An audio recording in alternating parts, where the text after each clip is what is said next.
you please, as usual, join me and stand up in the Pledge of Allegiance and remain standing? I pledge allegiance to the flag of the United States of America and to the republic for which it stands, one nation, under God, indivisible, with liberty and justice for all. Please remain standing. The finest selection of the Newmarket Band is going to be playing the national anthem for us.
I didn't notice the ripple of terror when you thought I was going to sing it.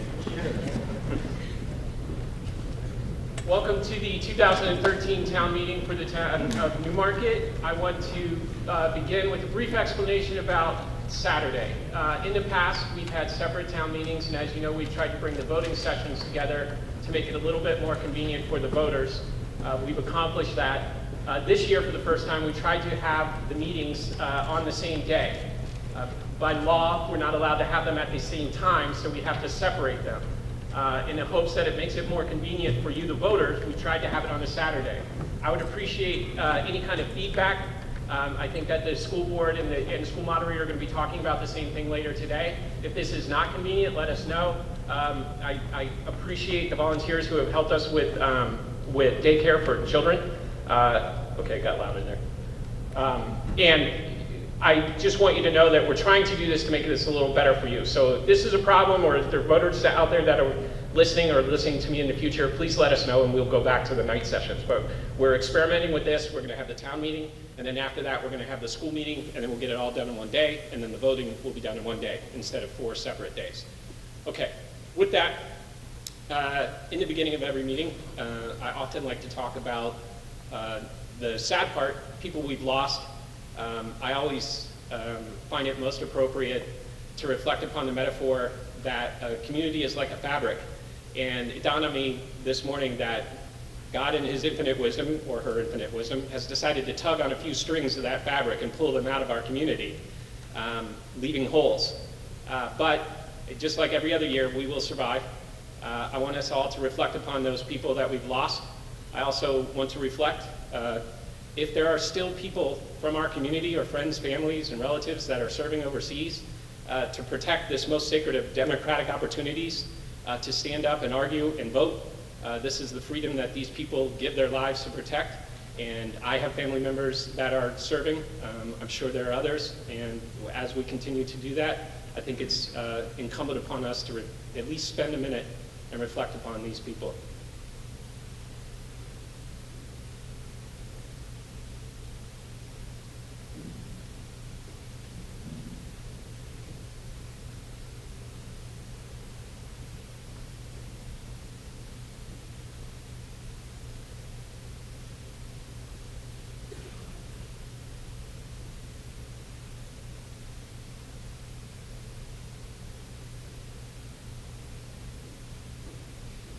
Thank you.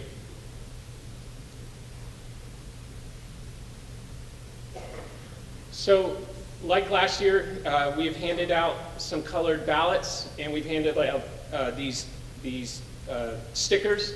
This is in case we have a secret vote. We want to make sure that there's no questions about how the vote takes place. We will use the colored ballots if there are two. If there are more than two, we will use cut-up pieces of white paper, and we'll use the stickers to identify the votes. I don't want to get into it much more deep until we get into the secret ballots if there are more than two, but suffice it to say that this allows us to make sure that the voting is proper and that we're counting ballots for each secret vote and not mixing and mingling the responses.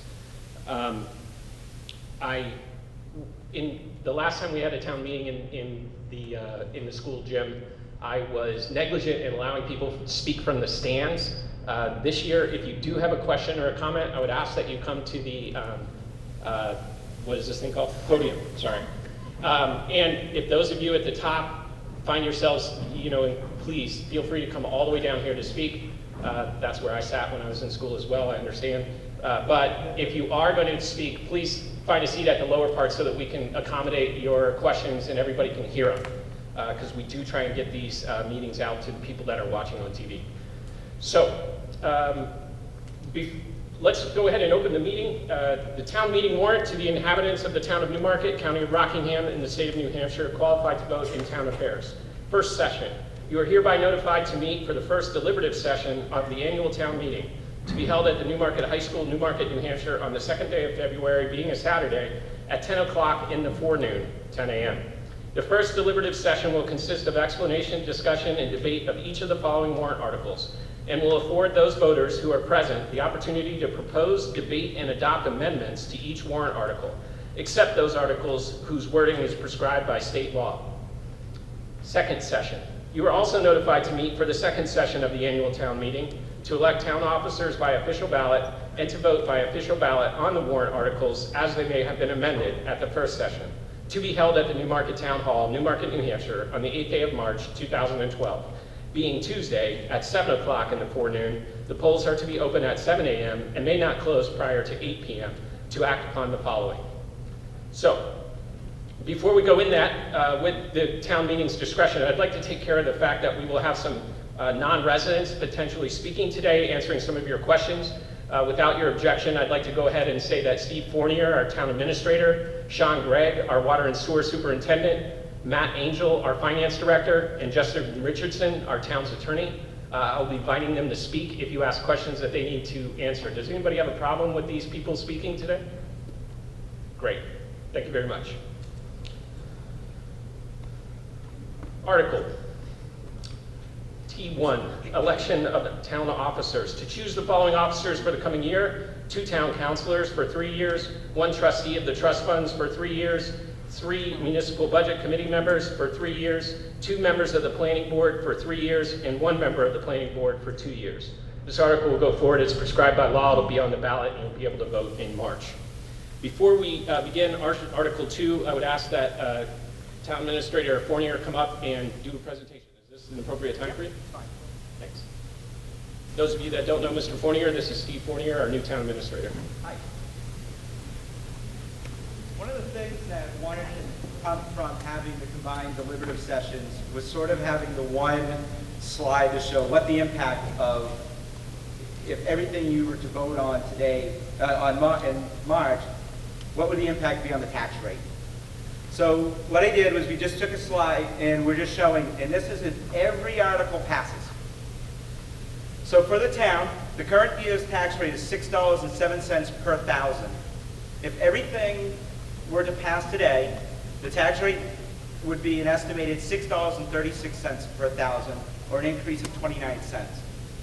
The school, current tax rate is $14.12 per thousand. It would increase to $14.94 per thousand, or a difference of 82 cents. The state school is $2.45. It will stay at $2.45 for no increase. We have heard from the county on their budget, and currently their rate is $1.03 per thousand, and they're predicting right now an increase of 2 cents to $1.05 per thousand. So overall, the tax rate would go from $23.67 per thousand to $24.80 per thousand, or an increase of $1.13. Again, this is an estimate. Things change during the year, such as revenue estimates. We could either see additional revenues come into the town, or hopefully not less revenues into the town, as well as the town-wide valuation could change. So that may either go up or down, and that would also have an impact on the tax rate. Just for further information, the average home in Newmarket costs $250,000. For the town, that impact would be annually $73 additional that they would have to pay. The school would be an additional $155 annually.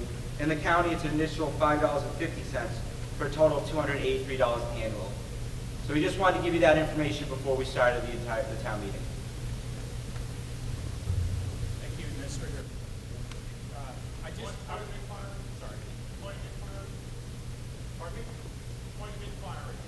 Oh, you have a question?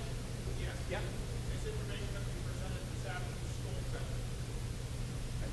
Mr. Fournier, will this information be presented at the school session? I'd have to ask the superintendent of schools, and well, he doesn't have the school information. But can you show this slide at the school session? We'll work on it. Thank you. I want to correct one thing in this document. The second session is actually on the 12th day of March, 2013. It is incorrectly printed on the town meeting warrant. Article T2, issuance of $14.1 million bonds for the purpose of upgrading the wastewater treatment facility. To see if the town will vote to raise and appropriate the sum of $14,100,000 and no cents for the purpose of upgrading the wastewater treatment facility and the Creighton Street pump station. Such sum to be raised by the issuance of serial bonds or notes not to exceed $14.1 million under and in compliance with the provisions of the Municipal Finance Act, New Hampshire RSA 33(1) as amended, and to authorize the town council to issue and negotiate bonds or notes, and to determine the date, term of payment, and rate of interest thereon. Further, to take such other actions as may be necessary to effect the issuance, negotiation, sale, and delivery of such bonds or notes as shall be in the best interest of the town of Newmarket, New Hampshire.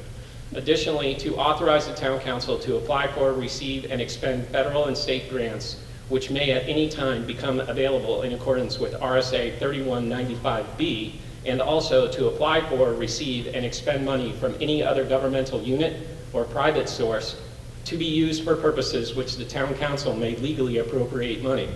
Recommended by the town council, 6-0. Recommended by the municipal budget committee, 10-0. If passed, there will be no impact on the tax rate. There will be an impact on the wastewater rates. 2/3 majority vote required. Would somebody from the town, or maybe Sean, would anybody like to give some additional background on this warrant, or shall we just begin discussing? Pretty clear? Does anybody have any questions or comments on this warrant? Article question? Yes. Don't forget to please state your name for the record so that Becky may record it. Paul Daterly, Smith Garrison Road. Am I correct in understanding that if we don't do this, we potentially are under a building moratorium ordered by the state? Does anybody have the answer to that question, Mr. Gregg? Are you aware of a building moratorium if we don't follow through with this process? And would that be, if so, would that be a building moratorium on just sewer-connected, water-connected properties, or would it be on standalone septic systems? Thank you. There's been no mention with discussions of the EPA of building moratoriums. The only thing that would be possible fines from the EPA that would impact the town. Thank you. So there's no building moratorium? Yes, Mr. Fillion.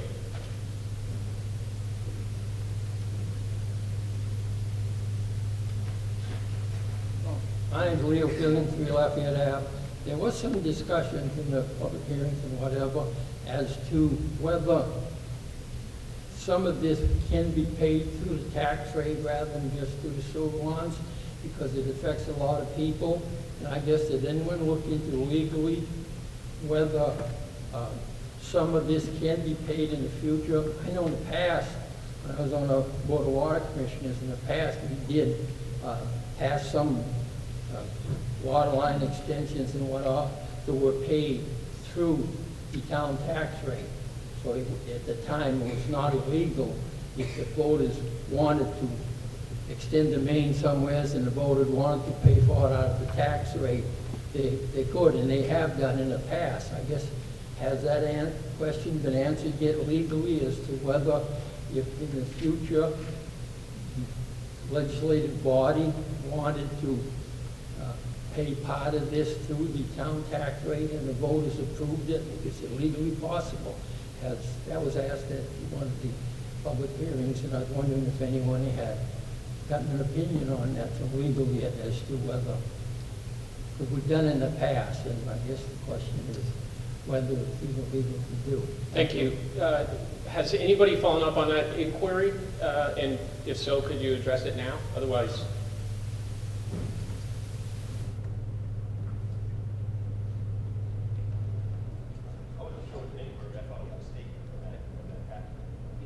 It's not a question, thank Justin Richardson, up to the Hampshire. It's not a question I've looked at directly. I know that you can't commingle water and sewer funds with your general funds.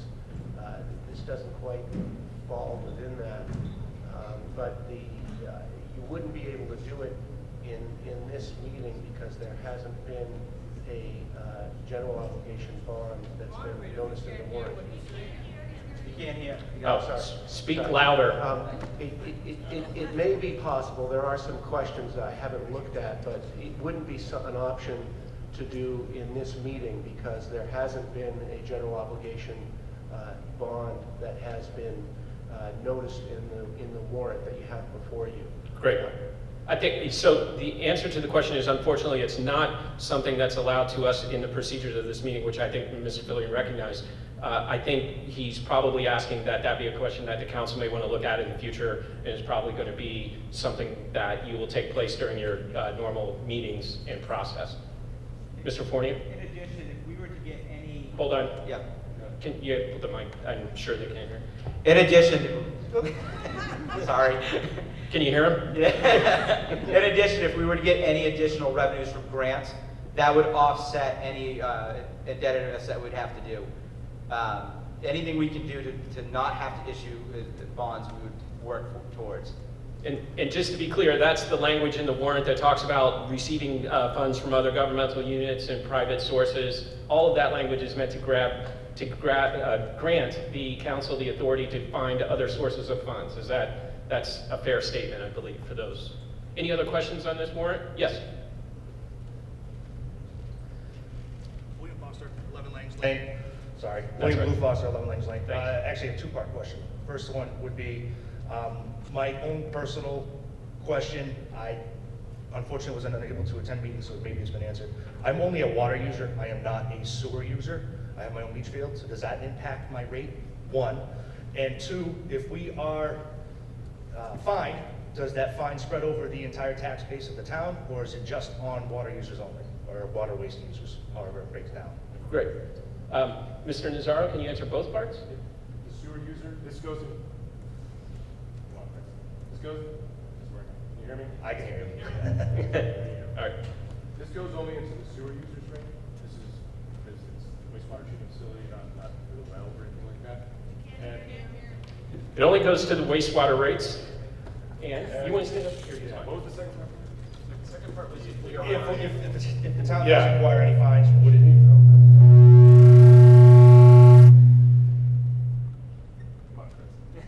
If the town doesn't require any fines, is it spread over the entire tax base, or is it just? Yeah, I think again, that's gonna, it's a question the future council would have to answer. But should we not build this, the EPA will come down with fines, and it's something that really will come down to the entire community. So odds are every taxpayer would see their taxes go up in order to compensate for the fines. Thank you.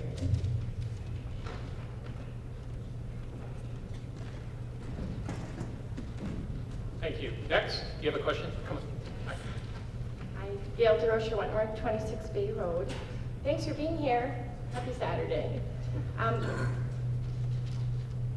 have a quick question, maybe two. By upgrading the system, are we going to be able to more accurately determine the actual amount of wastewater that homes are producing? Because I've noticed with my tax bill, being a new homeowner in the town, that I'm being billed for the same amount of water that comes out of my faucet, assuming that that's the same amount of water that goes down the toilet or the drains. And I've noticed that I'm being billed, even though I'm not necessarily adding wastewater into the system. So by upgrading, will this actually accurately determine how much I'm being billed based on how much sewage I'm creating? You want to go ahead and ask all your questions first? And then That was all together. Sorry. Okay, Wasn't all right. clear. All right. Mr. Gregg, probably you're the most qualified person to answer this question.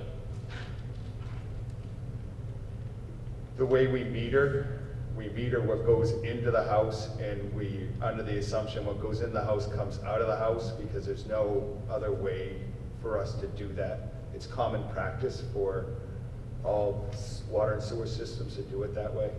So we're doing pretty much what common practice is. And that has to do with the fact that it's very difficult to meter sewage because it, pardon the bluntness, it has solids in it and other materials that aren't meterable. Yeah, we only have a meter that goes into the house. It's easier to meter it that way. Okay. And does the Water and Sewer Department post things for users, ways that they can save money, like using alternative ways to do irrigation or something like that? Because if somebody irrigates using town water, they would then be charged both water and sewage. And so there would be a conservation method or a money-saving method could be maybe sought from you or from the town's website? Yes. That was a softball, by the way. Yes, we do have things up on Facebook and stuff on how to save money, ways to look for leaks, all those things. And Facebook is, I'm not familiar with that. All right. Any other questions or comments on this warrant? Yes, ma'am.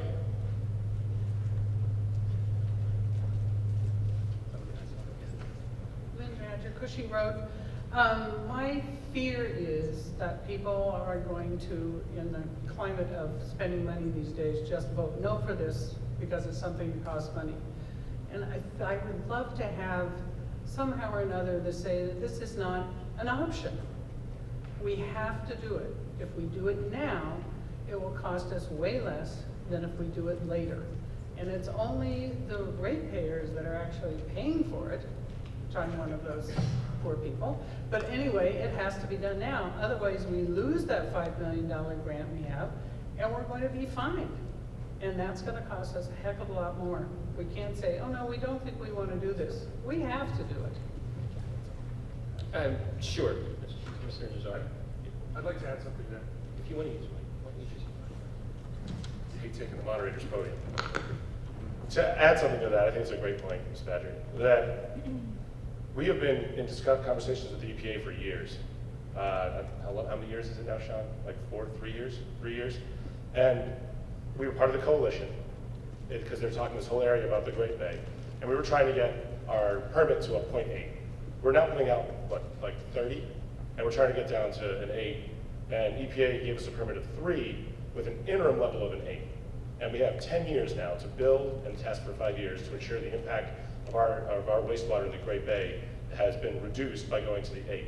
And from what we're getting, the levels of technology, by building to an 8, we're probably actually going to come down to a 5. So all that to be said is that we have been in this legal back and forth with the EPA, and we're actually getting through this permit exactly what we had asked for through the coalition. So not only is this because the time value of money, probably the cheapest it's going to be to build this, and SRF funds because it's our last year as a rural community, right? Or is that the, well?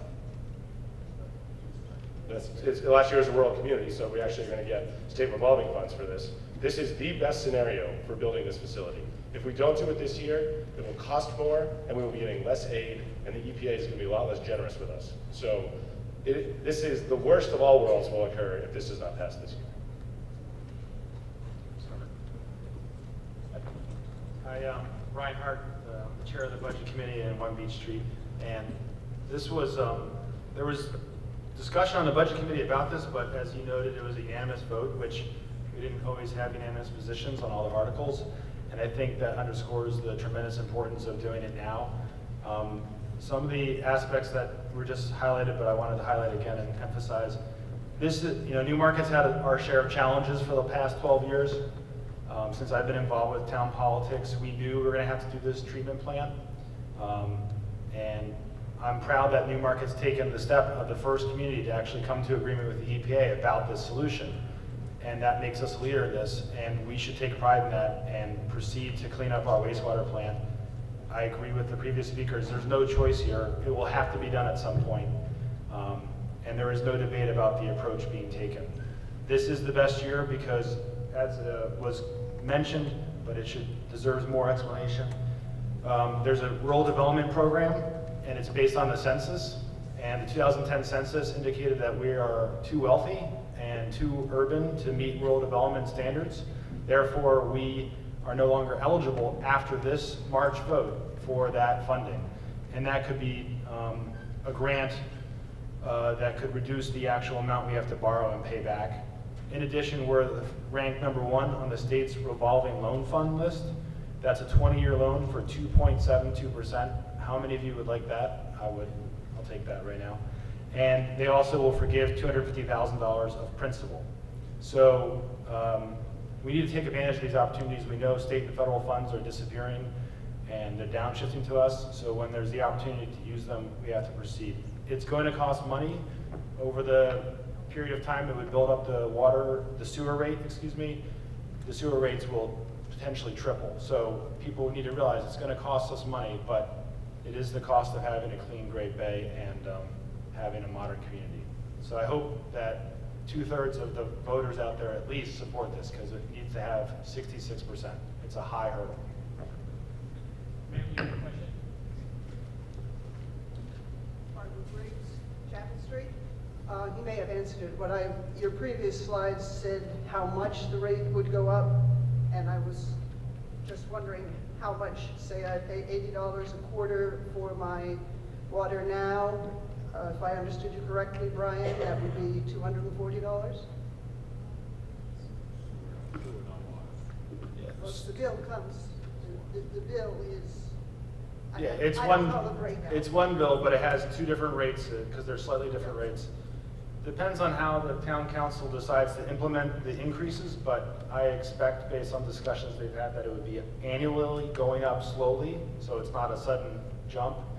And by 2021, the rate would be, sorry, I was looking at the total there.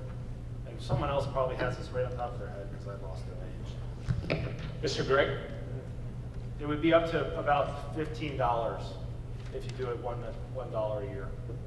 The per rate? thousand. And that would be from $5.70 right now or something like that? $6.70. On the front page of the website, there is a calculator that you can go to and enter in your usage, your yearly usage, and it'll actually show what the impact of the wastewater treatment facility will be for what you use per year. Excellent. For the next, I want to say 15 years. Very good.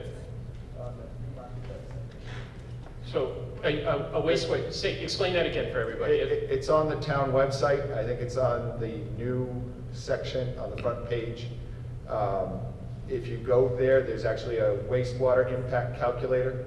And if you go on there and enter in your usage for the year, it'll actually tell you what your sewer rate impact will be. Mr. Fournier? Sean, what's the average homeowner use for water in a year? They- Sewer. Sewer, well, it's water, so it's 57 Yep. units, which is 5,700 cubic feet. Okay, so in the year 2012, the yearly sewer bill would be $405.90. In 2013, if this were to go with the rate increases, it'd be $465.18, or a $60 increase for those rates. Thank you. Yes, Mr. Porterato. Ed Porterato, 177 Alexa Road, Newmarket. Are we the only town that's gonna put this on a warrant to build as of now?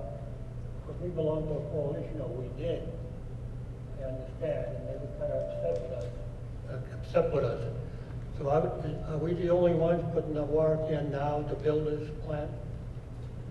Mr. Gregg, do you have information about other towns who are doing, proposing wastewater plant upgrades in the coalition? Can you repeat his question? I'm sorry, what? Can you repeat his question? The question was whether we were the only town in the coalition, which, the question was, are we the only town in the coalition to put on the warrant in a wastewater treatment plant upgrade? We are the first in line because we have settled with the EPA and come to an agreement. However, Exeter has agreed to, with the same agreement. They're in their facilities plan right now. They're expecting to go to a $36 million warrant next year. Right now, Portsmouth has agreed, and they're actually moving forward with their wastewater treatment plan, which is $55 million. And Dover right now is in 30% design to get to the 8, and I'm not sure the dollars on that. So we're not the only ones that are moving forward. Great, thank you. We are the first now. Mr. Moderator. No, there are other towns. No, Mr. there are Gregg towns. explained that there are other towns in the coalition and in the region who are proposing upgrades to their wastewater treatment plant. Correct. The only reason I asked this question, I read a lot of articles about the plant is costed and how much nitrogen is put into the bay. Is that correct? That, I believe, is part of the reason, yes? So if they, I don't know what the nitrogen level is they want to accept now, but if they reduce it, I mean, the plant could be reduced in cost, right? I'm not sure. I don't think I'm qualified to answer that question, whether that is going to be the case or not. Well, that's what the paper seems to say, you know. The paper is almost less reliable than the internet. I would be very cautious of taking what the paper says. I think that the only way you can get information is by coming to the town meetings and reviewing the documents directly from the EPA. I would caution you from taking summaries from the newspaper. I'm not saying I'm against it, but I'm just saying if this passes, how would that affect when we build it? We would start building right away, or what? Mr. Gregg will have to answer that question. If we pass this in March, we'll be going to design. It'll take us a year to design, probably 6 to 9 months to get approvals from the state, and then there would be a 2-year construction. The first payment for this would be due for the bond in 2017, 2018. Oh, I won't be around.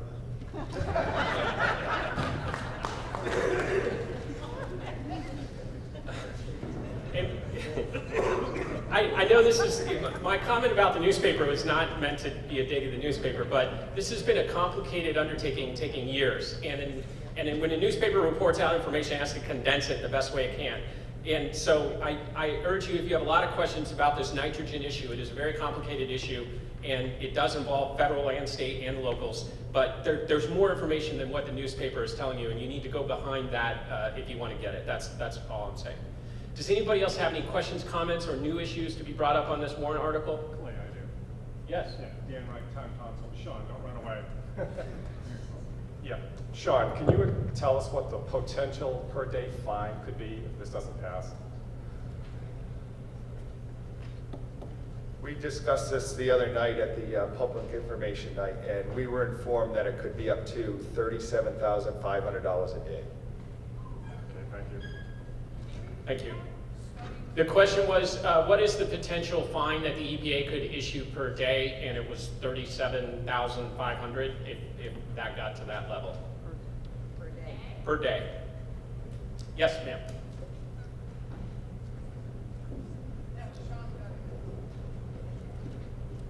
Sean got away again, but two things that he said at his very good information meeting were that those fines, Sean, do they start? I think they start like today or yesterday, right? We start paying the fines now? Go to your next question. Anyhow, and Let's the other get the whole one, thing I'm sorry. done. That's right. And the other one was if you could explain what happens if this does not get passed.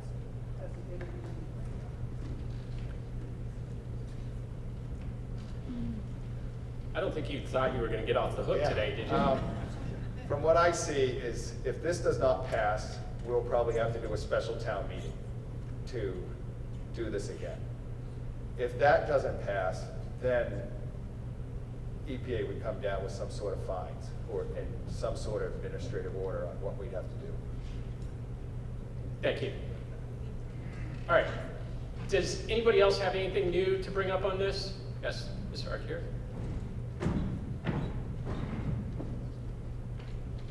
Phil Arcuri, 155 Exeter Road. And I just want to make a comment or somewhat of a question. What other opportunities are there to get this information out to voters? I know there's a forum on February 19th, or an informational session on the 19th. There's the website. Would there be any mailings or other opportunities for people to get informed? So the question, first of all, there's a website. Second, there's a forum on the 19th. And the follow-up question is, will there be direct mailings? Yes, we're planning on doing direct mailings of the brochures that were up at the front desk.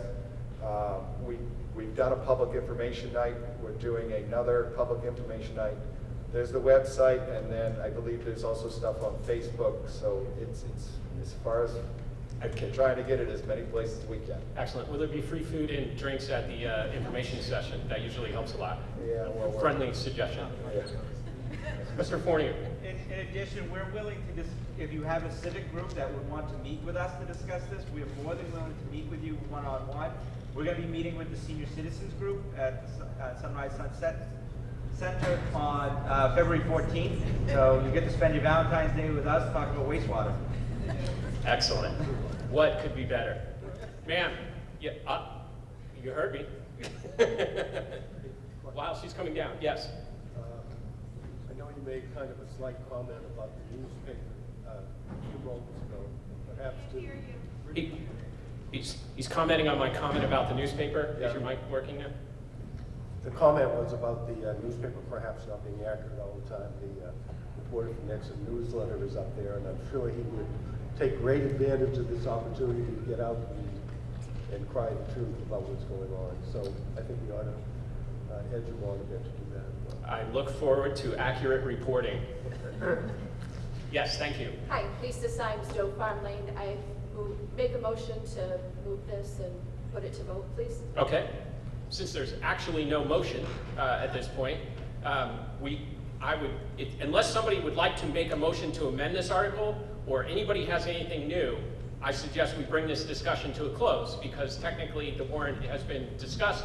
I think we've talked about all the issues. Does anybody have anything else? Very well. Seeing no change to the motion, it actually goes forward on the warrant as it is written. Let's move on to Article T3. Issuance of a $2,502,600 bonds for the development of the McIntosh well to include the electric service, wellhead development, piping, and land purchase. To see if the town will vote to raise and appropriate the sum of $2,502,600 gross budget for the development of the McIntosh well to include electric service, wellhead development, piping, and land purchase, and to authorize the issuance of not more than $2,502,600 of bonds and notes in accordance with the provisions of the Municipal Finance Act, New Hampshire RSA 33-1 as amended, and to authorize the town council to issue and negotiate such bonds or notes and to determine the rate of interest thereon.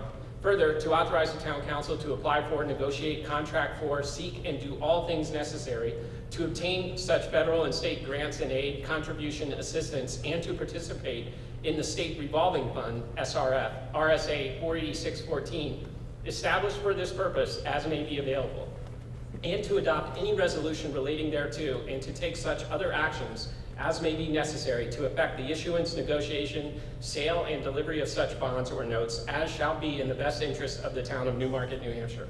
Recommended by the town council 7-0, recommended by the municipal budget committee 10-0. If passed, there will be no impact on the tax rate. There will be no impact on the water rates. 2/3 majority vote required. I guess what's in everybody's mind is, how will this happen with no impact on either the tax rate or the water rate? Mr. Nazar? Sean. Mr. Gray? Sean can come up, but I'll say that we have money in our capital reserve fund for this, correct? That's the answer. We have currently $830,000 in our capital projects fund. We have the rates are set so that we have $360,000 going into the capital project fund to support this warrant article. So that money is, so the rates already support that. Thank you. Can I add something on this? Yes. So, one, thank you, Sean, and that shows actual forethought on the part of the town in setting the water rate, so thank you for all your work on that. Just so people who have not had the opportunity to be watching town council meetings or hear the debates around this, we will be under DES building moratorium. We will not be able to build in the town because of water capacity issues. We need more water. I'm sorry, not water supply issues. We just need more water in the town. Hence, there's been a conversation going on for years and years within the town, much longer than the wastewater treatment facility conversation.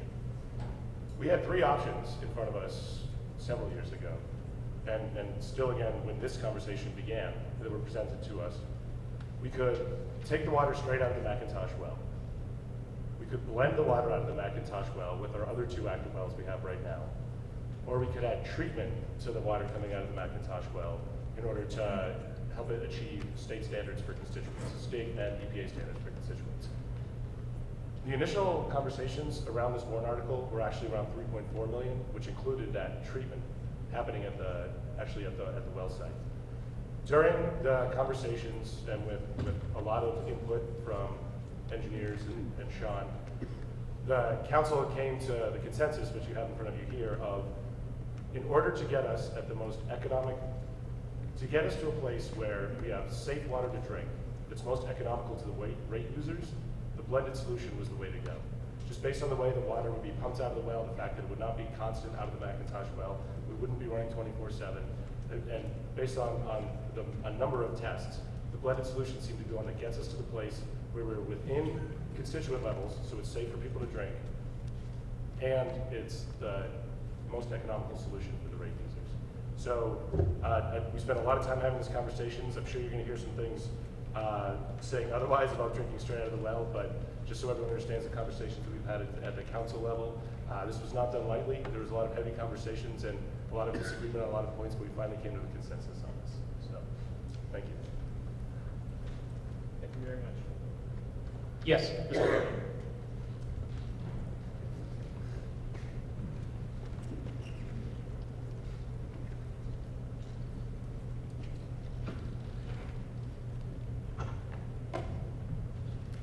My name is Leo Fillion, 3 Lafayette Ave.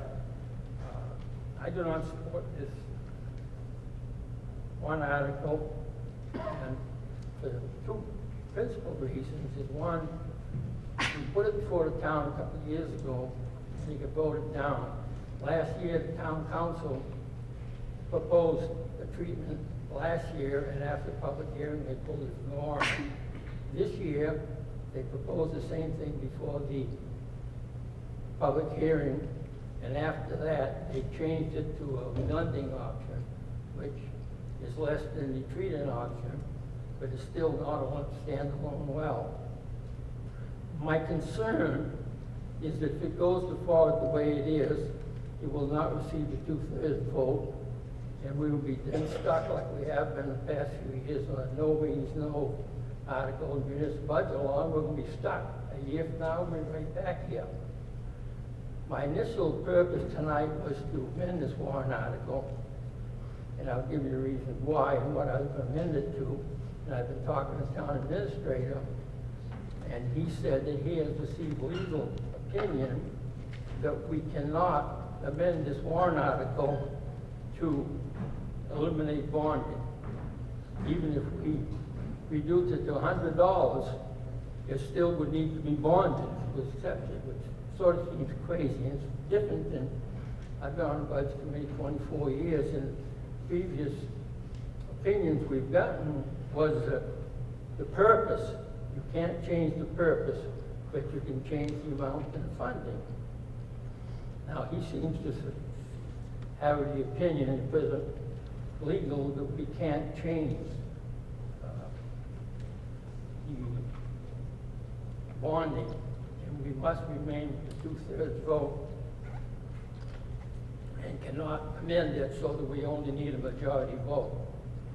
I'd like to hear, I have information here why I feel that we don't need to spend this money we're talking about here, and I'll amend it later on to the amount that I feel is necessary. I initially planned to have just a majority vote on it and give the town council the option of either paying for this through the $860,000 we have in capital reserve fund and $600,000 we have in a fund balance. And we could do it that way. That's what I was intending to propose. But right now, I'd like to have the town council give his reasons why he does not feel that we can amend a warrant article that calls for bonding. No matter if we reduce it to $100, it still needs to be bonded and still needs a 2/3 vote to pass. It's different than what we've had, the opinions we've had in the past. Okay. I'd like to listen to his opinion of why he feels that we cannot change a bonded warrant article to a non-bonded article. Okay, so let me try and summarize that. Mr. Fillion is asking for a clarification on the limitation of the town meeting, us, to be able to amend this article because I believe Mr. Fillion is going to present or would like to present an amendment that would allow for this warrant article to be a simple majority vote instead of a bonding vote. Is that? That's right. Okay.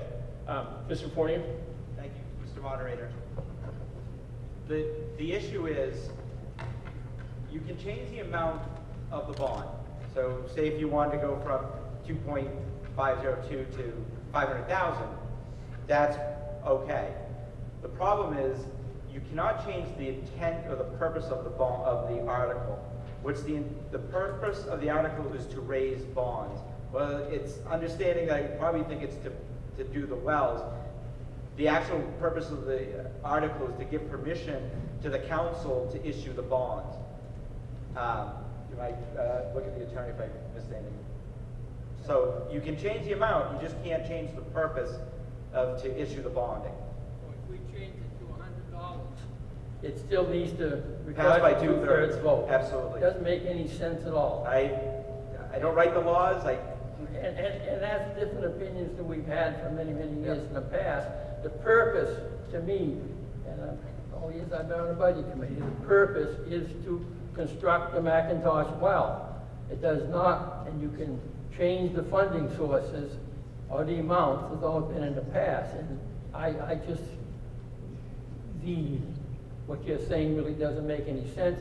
If the council basically can require anything they want to be a 2/3 vote, and the legislative body has no, to make it to a simple majority vote, even if the amount that is needed, if they feel is needed, doesn't require bonding. We do all know that the council, even if we vote this a bond, they don't have to bond it. They can use whatever funding source they want. But what my concern is if we leave it on bonding and it doesn't receive the 2/3 vote, we're dead. The no means no, Chapter 32, Section 10 of the municipal budget law says that once the town votes down, it eliminates the purpose. And once the purpose is eliminated, you can't do it until for that following year. I don't agree with it, but I'd like to hear his opinion on it, and then I'd like to continue with my presentation of what amount I think is necessary. And if we stay with this, it's going to be much less money and have a better chance of receiving a 2/3 vote. But if it doesn't receive the 2/3 vote, we're going to be in trouble. We're going to be sitting on our hands for another year. So, by listening to everybody's discussion, it sounds to me like the position of let's say the town administrator has described the position of the town, which is we cannot amend the purpose, which is bonding. But then the concern is the no means no means that you can't bring it up again if it's rejected. If the purpose is bonding, we then can't bring up the idea of bonding. We can still bring up the idea of development of the McIntosh wells, because that's not truly the purpose of the warrant article. Is that a correct statement? With your leave, if I can Please. answer that question and another one. First, Mr. Fillion, I haven't seen your proposed article, and so I really haven't ever given an opinion on it. But what I have discussed with the town is really, and the best way to think of it is that you cannot introduce a new subject matter unless that subject matter is contained in the warrant that's published. What does that mean here? The subject matter that is in your warrant before you is constructing a project and financing it with bonding. As I have understood this article that you've just proposed, the amendment, it would introduce a new funding source, which would be to take the money from the general fund or from the water fund, some other source. And that is, that's problematic. Because that is a new mechanism of funding it. The way to think of it is this. The municipal lawyers refer to this as the stay-at-home rule. And if you were not here today, but you saw the warrant, you'd say to yourself, okay, on the warrant there's a question about bonding. If you were to stay at home, you'd be safe in assuming the vote that's going to be taken is about bonding. It's not going to be about taking the money from the water fund. It's not going to be taking about it from some other source. So that's really the best way to think about it. Is the subject matter in the warrant, and is that ultimately what's going to be placed in the final version? The other question that you asked was whether a vote on this article that failed when it goes to the official ballot would mean that you couldn't pursue that through your operating budget or through some other source. And that's generally true. Once you have a purpose of appropriation that is in a special warrant article, a bond, and that bond fails to pass, that's it, it's gone. You can't spend money for that purpose.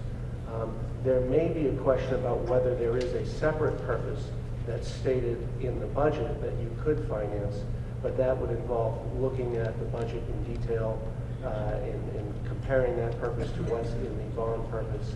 And I wouldn't want to take up your time and try to speculate on that question. But that is it's a good question. It's likely to be a concern. It's hard to say how that would play itself out until the vote's taken and we looked at the whole budget and what the breakdowns are. If this fails, basically, this would come in effect on July 1st? If it fails? If this warrant article, say, gets voted down, when does this is for the budget year starting July 1st, 2013. Does that prevent any work being done between now and July 1st from other funding sources? No, it doesn't. It only affects the next budget year. Right. Thank you. So I would like to continue with your presentation on the warrant.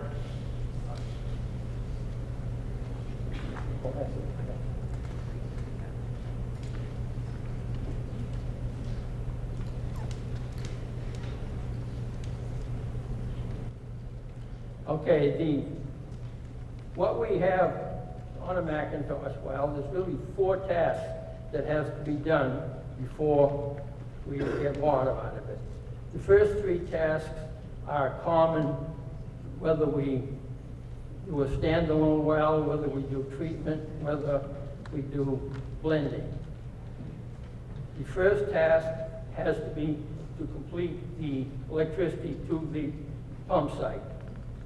That has to be done no matter what we do.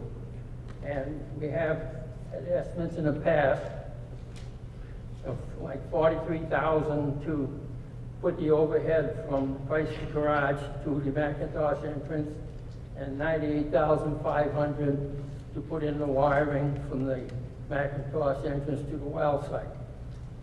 all the conduit has already been in, the road has been in, so that does not have to be funded at this time. And that, putting the electricity down, would be past estimate $105,000. Second task is, right now, what we have is a hole in the ground. The second task is we have to put a pump, a motor, a pump in the well and house the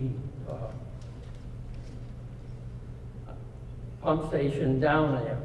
And should be probably put in both caustic for pH control and chlorine for disinfection, just like we have on the Sewell and Bennett well. And basically I'm proposing, has been proposed that we build a well house down there, just like we have at Sewell and Bennett now. It's a 20 by 20 house, probably has to be a little bigger, but the estimate cost for that in the past has been $105,000 for that.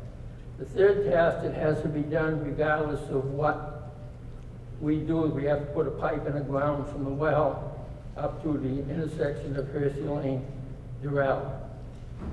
That has been estimated $260,000. For a total cost of $506,000, plus $101,000 for engineering, plus $50,000 contingency. That means past experience, $658,000 would do the electricity, put in a well house, tie it into the system. That has to be done whether we do standalone, whether we do blending, whether we do treating, whatever. If we go to blending or treatment, we have to get into purchasing land up on Durrell and building a house to provide whatever it is, and that's when we get up to the $2.5–3 million. Now, we have had other estimates of basically it would cost $865,000 to standalone well. Tonight's $2,500,000 for blending and $3,370,000 for the water treatment option. And I will be proposed tonight to amend it to do the $865,000 to get the well done. Now, once the tasks were done, I would be recommended that Emmy and Garrett, they ran a test up there in the past, running 300 gallons a minute, 24 hours a day, and they ran it for 37 days. At the end of the 37 days, the manganese had decreased from 0.1 milligrams to 0.057 milligrams, which is a drop of 43%. It was still above the maximum contamination limit for manganese, but based on the results, if they'd have ran it 3 more days, it would have met the maximum contamination level. The chlorides started at 320 milligrams and dropped to 200 milligrams. That dropped 37% in the 30 days. At the end of the 30 days, it was 25% below the maximum contamination level. The sodium dropped from 250 to 176, which is a 30% drop, and that's 30% below the required maximum contamination level. The arsenic,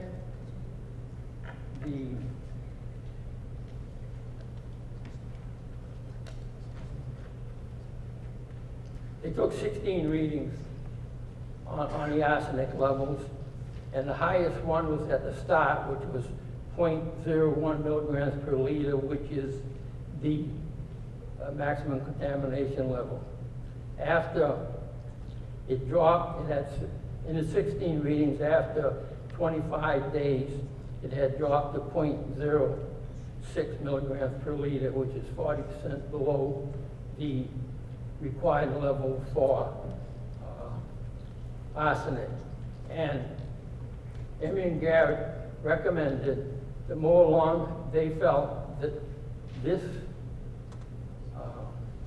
these chemical levels would continue dropping considerably after the 37 days. I've showed you people graphs, council graphs of how the chlorides and whatever was still dropping considerably after the 37 days. And Emery Garrett recommended further long-range pump testing, but they feel it would be going much below the maximum contamination levels. And I'm recommending that once we did the first 3 tests, we repeated the Emery Garrett test like they recommended and see how far below. I mean, if in 3 more days, if they ran it 3 more days, we would have a standalone well. If we ran it 24 hours a day, 7 days a week, whatever, we would need no treatment, no blending, no nothing. And if they ran it 24 hours a day, 7 days a week, that would be supplying Newmarket with 80% of its average water needs. And we'd still need 20% from the Sewell and Bennett.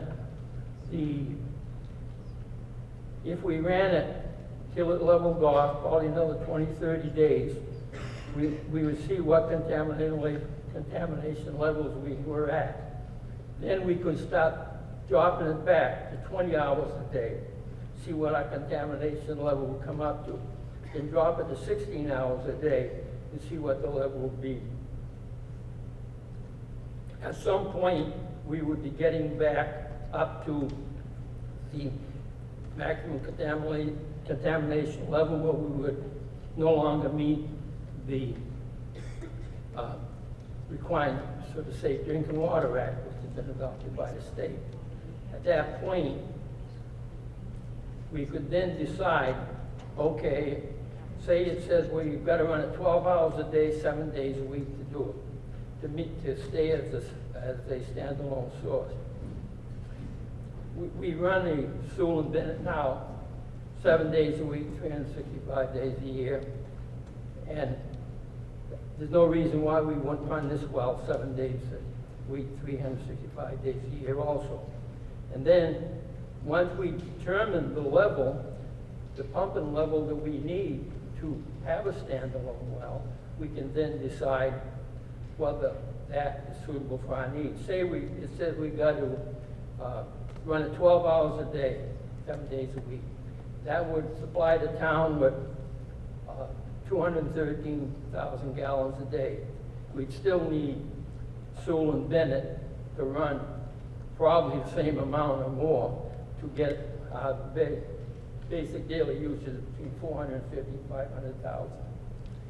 But then we could, for $865,000, we could have a standalone well. We could run it independent of Sewell and Bennett. What we're proposing here is spending $2.5 million, and we're not even going to have a standalone well. We can't run it unless we run Sewell and Bennett at the same time. With this proposal here, we would have a standalone well. We wouldn't need Sewell, we wouldn't need Bennett. That's why I'm proposing my proposal was going to be to see if the town will vote to authorize the Newmarket Town Council to expand the amount up to $865,000 gross budget for the development of the McIntosh well, to include providing electrical service, wellhead development, piping, and testing. This money would come out of either the Newmarket Water Department Capital Reserve Fund or the Newmarket Water Fund balance as determined by the Town Council. This would have only required a majority vote, which I think we have a much better chance of passing at the voting session than a 2/3 vote. I guess to comply with the attorney's opinion, I am going to recommend to amend the existing warrant article to $865,000. That would allow to do all the testing that I propose here and that is proposed by Emery and Garrett. And then, if the town council has the authority now, based on them being agents of the Capital Reserve Fund, to start getting bids, request for proposals on doing the electric service. Should have done it a year ago, basically. Why you didn't do it. And now, when they ran a test this year, we had to go through the whole mess of generators and renting pumps. Mr. Billion, I want you to bring it in a little bit because I want to move on to, because I'm sure there's going to be a lot of people that have a lot of questions. Well, all right, so basically, that's what I'm saying. They've been concerned about tasting of the well, what is going to come out. And if you read the Western Sampson report, I mean, it's a scary thing. But my statement I'd like to make is that there's 40 wells now in this aquifer that we're talking, putting the Macintosh in. I've been drinking the water for 50 years. There's 40 families been drinking that water 50 years. Western Sampson says, oh, we could get salt and taste, and we could, our furnaces could block up, and 100 other. None of this has occurred in all these years. The water tastes good from talking to anyone that lives up in that area. There's never been a complaint of untasted water. There's never been a complaint of salt taste and whatever. The Western Sampson sort of feels this could happen, this could happen, this could happen. None of that has occurred in the last 20 years.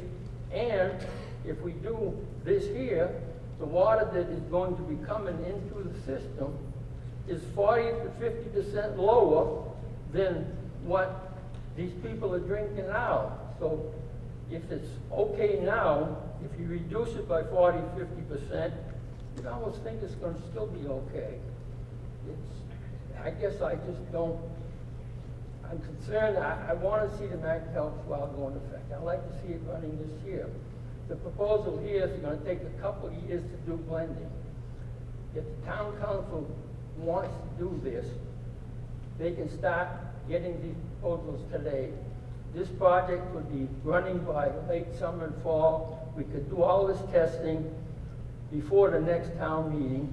Based on the results at the next town meeting, if the results, people don't like what they are, they could decide to, put blending or treatment at the next town meeting, basically. We're not going to lose any time. They're talking about 2 years to do blending or treatment anyways. We started right today. We could have all this information done in a year from now, and we could, if something happens and we do not have a standalone well, or if the council, whatever, feels that whatever we end up with, we have to run a 12, 14 hours, 16 hours a day. I think your motion, let me make sure I understand your motion. Your motion is to change the amount from 2.502.6 million to $865,000. And you're okay with that because of the council's opinion that it needs to stay in the language. Is that what you understand, Justin? That he's seeking to change the bond amount, not the process? The changing the bond amount is a valid amendment. Great. Do I have a second on this motion? Mr. Deedley?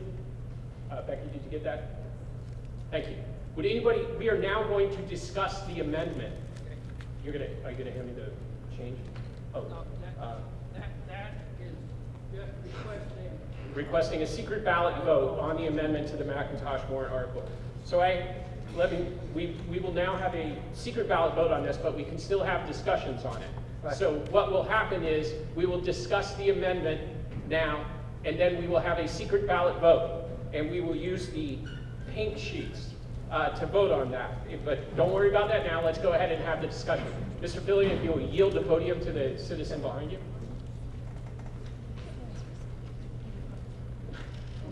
Hello, Nicole Benson, 12 Mockingbird Lane. So I'm just curious, in the proposed amendment, just now, the 800,000, is there room for retrofitting in case something happens? I know in the other amendment, the 2.5 million, there is room for retrofitting from the blending to the treatment. Is that correct? Okay. So if something happens and we need to treat, we won't be in a bind. Is there that kind of assurance so where I'm going, in this amendment, that if something happens, we can then quickly go right to treatment. My initial reaction would be that the purpose has not been changed, it's just the amount of money. So to the extent that the amount of money limits our ability to do things, that's all that's changed. Okay. But the 2.5 million can help us go from blending to treatment if need be. With the retrofitted, there's a retrofitting aspect of that. That is the position of the council and everybody, yes. Thank you. Anyone else with the matter on the amendment? Mr. Moderator, you made an announcement for a secret ballot. Do you have a request from 5 voters at this meeting? I do. I will turn it over to the supervisors and have them check it. The only name that I can't read is the blue one.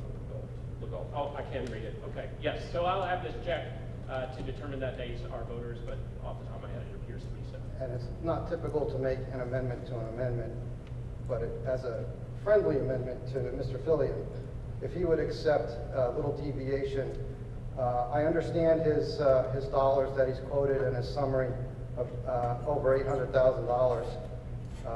To Mr. Fillion, I'd recommend a friendly amendment that you would increase that amount roughly around 15%, round it up to $1 million to cover any unforeseen issues. It would still be below the value and still right about in line with what you're thinking. It would be up to you to come up to the podium to accept that and amend your motion, and I'll just leave it at that. Thank you. Mr. Philly? I've already added 300,000 by one now, and basically. Yes or no, really, is the answer. And if you're going to continue on, go ahead and come to the podium so everybody can hear you.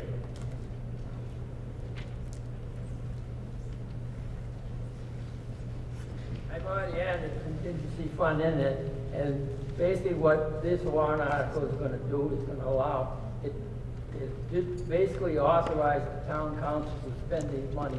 Basically, they have this authority right now. Really, they almost don't need this.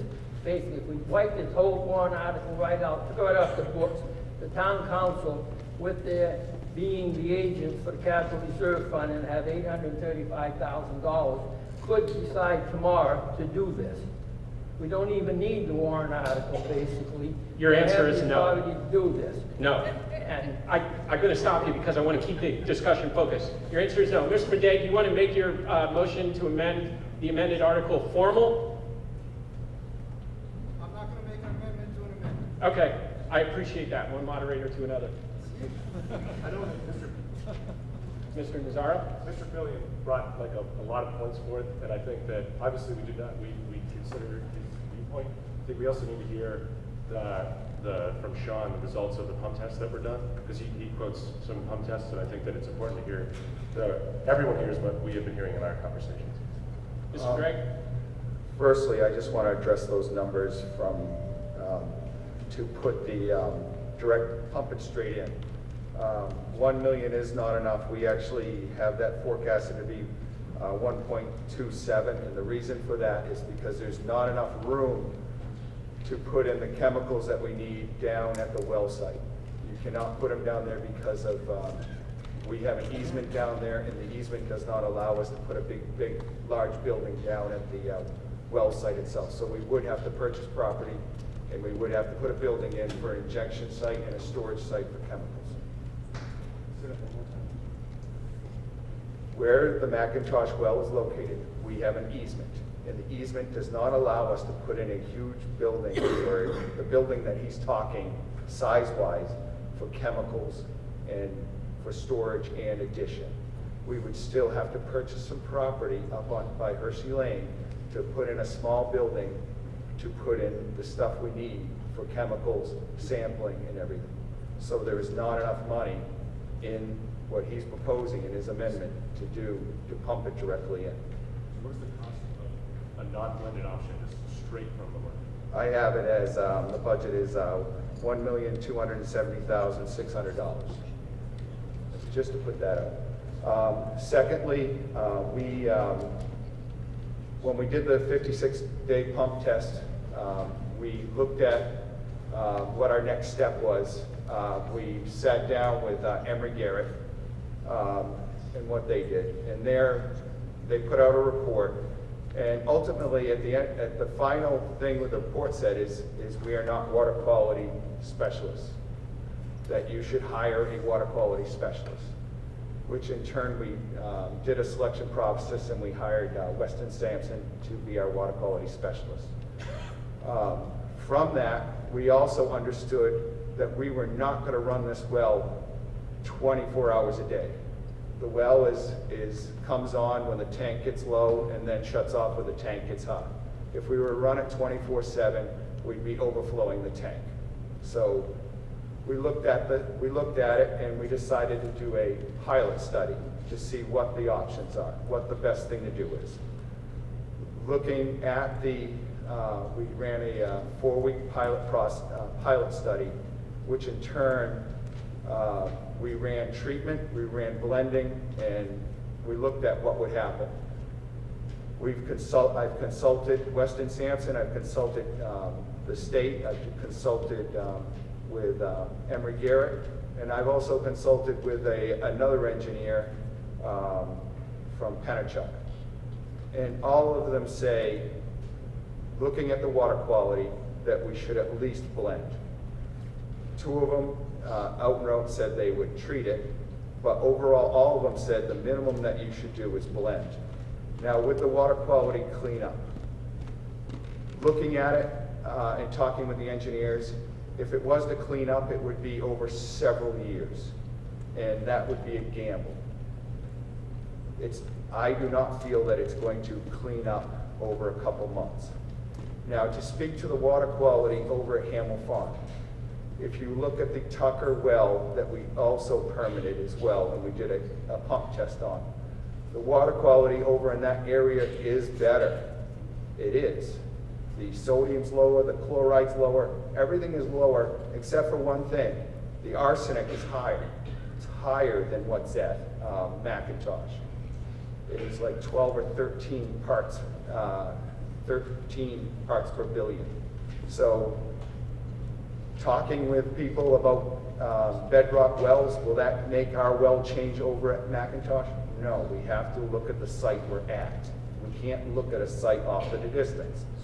Case in point, the Bennett and Sewell wells have a little different water quality on radon and stuff.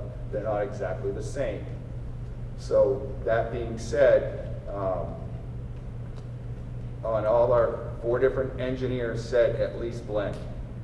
So, and we had major discussions with the council about this, and there was back and forth.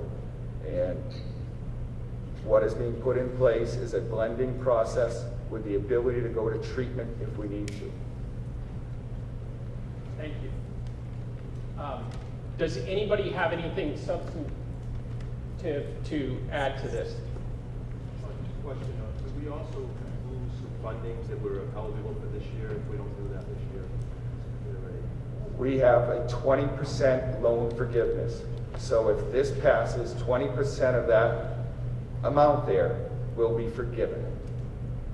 So, and then the interest rate is 2.72%, which you're not going to get a better interest rate around. Thank you. Yes, Roseanne? Roseanne Fox. Sean, I was just wondering. Hold on, let her get her mic situated. There you go. Sean, I was just wondering, the way this warrant article is written now, this will include blending only, but we are putting in the ability to retrofit to go to treatment if necessary. Correct. If we put in, the way it will be implemented now with the blending, it is not a standalone well. You blend with the other wells. Correct. If we go ahead and put the treatment in down the road, then will and can the McIntosh well be a standalone at that point? Absolutely. And if we put that in, it'll actually, the water quality will mirror exactly what we have now. Okay, so we do have the ability to have the McIntosh well as a standalone if treatment is put in. In my mind, the way the EPA is changing nitrogen levels and everything else, I think we're better off doing it at this dollar amount and being able to retrofit in the future to circumvent any additional cost in the future to the town to implement any new EPA regs. Okay. I have a question for Sean. Yes. Sean, Dan Wright, Town Council. Sean, I have a question for you. The Tucker well, the arsenic level is too high to use as a standalone, correct? Yes. So if we ever have to use that, we would have to have some sort of blending operation. Blending or treatment, yes. Thank you. Well, yes, let's wrap this up, folks. This has been going on for months. I want to stay on the point. I want to vote on the amendment. I don't want people to lose focus of what we're voting on by discussing our water situation. Mr. LeBranch. Move the motion. I move the motion. Let him finish his comment. The floor is his, and then we will entertain that motion. Sean, one of the questions, one of the statements that has been made is there's wells in that area that are okay. But I guess what I'd like to know is what water quality standards are private wells required to have as opposed to a municipality? We have strict standards that we have compared to private well owners. All right, enough. Yeah, they don't have any standards. Stop. Yes. It's my meeting. You don't respond to questions. I tell you when to respond to questions. Mr. Madej has a motion to move the question. Do I have a second? Second. Thank you. I have 4,300 seconds. You can pick one. We will now do a vote by hand to move the question. If you vote in the affirmative, we will immediately start the secret ballot vote. If you vote in the no, we will continue this discussion. All those in favor by a show of hand to move the question and move on to the secret ballot to vote to adopt the amendment as proposed by Mr. Fillion, do so by raising your hand. Yes. What if we're not clear about what the amendment was? I will clarify the amendment, but this question is whether we're going to vote on the amendment. But the amendment was to reduce the amount from 2.5 million to 865,000. All those in favor of moving the question? Thank you. Those opposed? I'm going to go ahead and say that the motion passes. So we will now vote on the amendment. The amendment is to change the amount of money in Article T3 from $2,502,600 to $865,000. All the rest of the article will stay in place. Are there any questions about that I just said? Pink is going to be the color. So if you want the amendment to pass, you will fold over the yes pink slip and you will deposit it in the ballot box, or we will collect it. Ballot box. If you want us to come and collect it, we will. I'm going to do that. Let's try and run this quickly so that we can move on to the rest of the warrants. If you're opposed to the amendment, you will fold over the no and deposit it in the ballot box, and we will have a count on it. We want to do this right now because this is a big ticket item and we want to get it done. So would you like to set up the ballot box? And I'm happy to come and collect from people who don't want to have to come all the way down and realize this is difficult. So the ballot box is right here in the gray. Only voters should have these pink tickets because we handed them out when you checked in.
Thank you.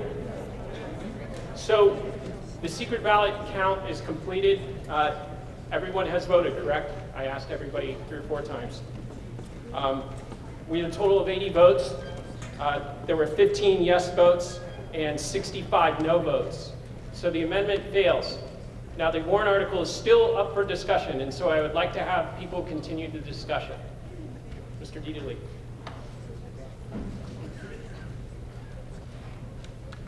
Paul Deedley, Smith-Garrison Road. First, a point of clarification. The first statement said, what was made, was this would not raise rates. However, I'm assuming, based on the way it's been presented, that the rates have already been raised to pay for this. Is that correct? I believe that was in the discussion, that a forecast had been done by, and I'm just paraphrasing, so please correct me if I'm wrong, that a forecast had been done that additional investments would have been made and rates were raised in the past. Okay, so it won't raise them in the future, but the rates have already been raised to pay for it, is my understanding. Okay, just, if this fails to get the 2/3, is it within the legal authority of the council to do what Leo is suggesting, given the fact that there's already $800,000 in the kitty? It's a very good question.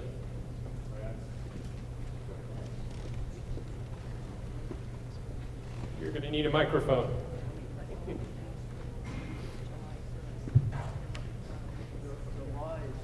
Hold on.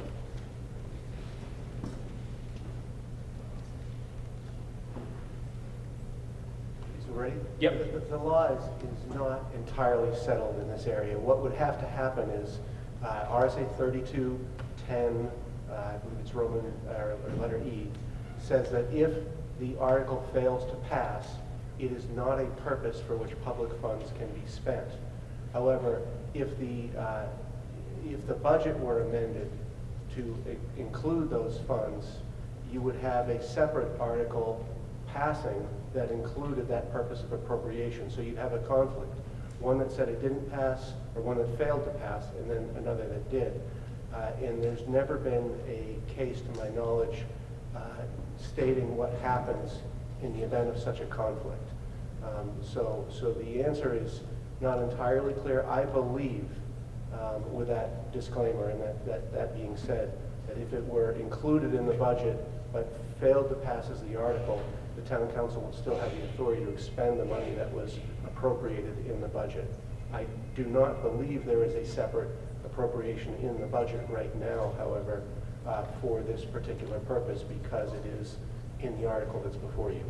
Is it possible to contingently amend the budget so that if the warrant article fails, the money would be added to the budget?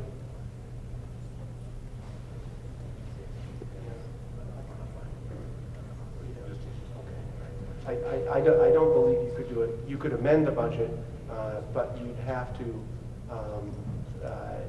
you'd have to amend the budget during those discussions. I don't think you can make a contingent budget on the warrant.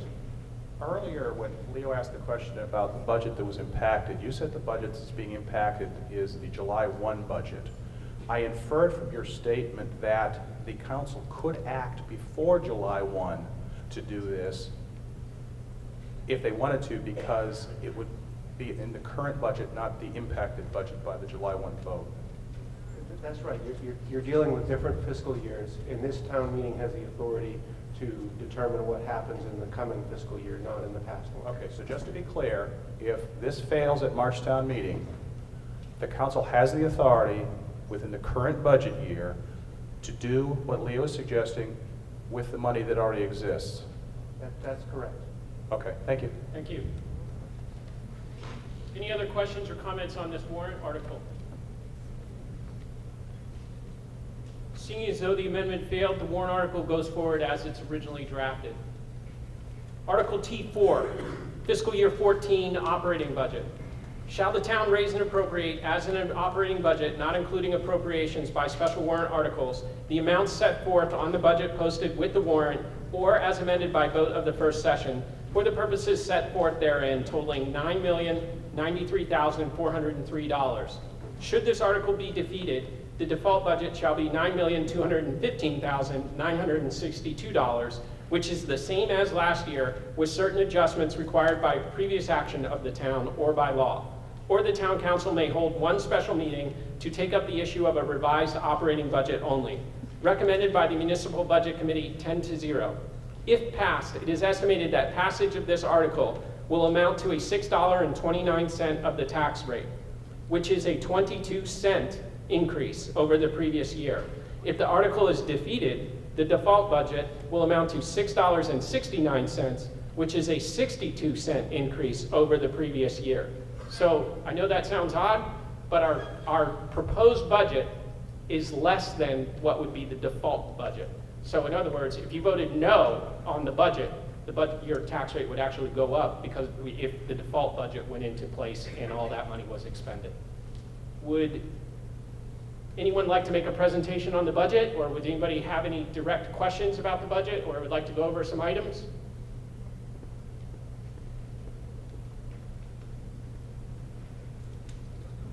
Yes. So, Robert Madej from Shannon Drive. So I just have a question on the language at the end of this warrant article. It specifically states the tax impact, the dollar amount. And I know that language on warrant articles is extremely restricted by law. And I know that we can add some additional information on warrant articles now, but it has to have previously been approved at a previous town meeting.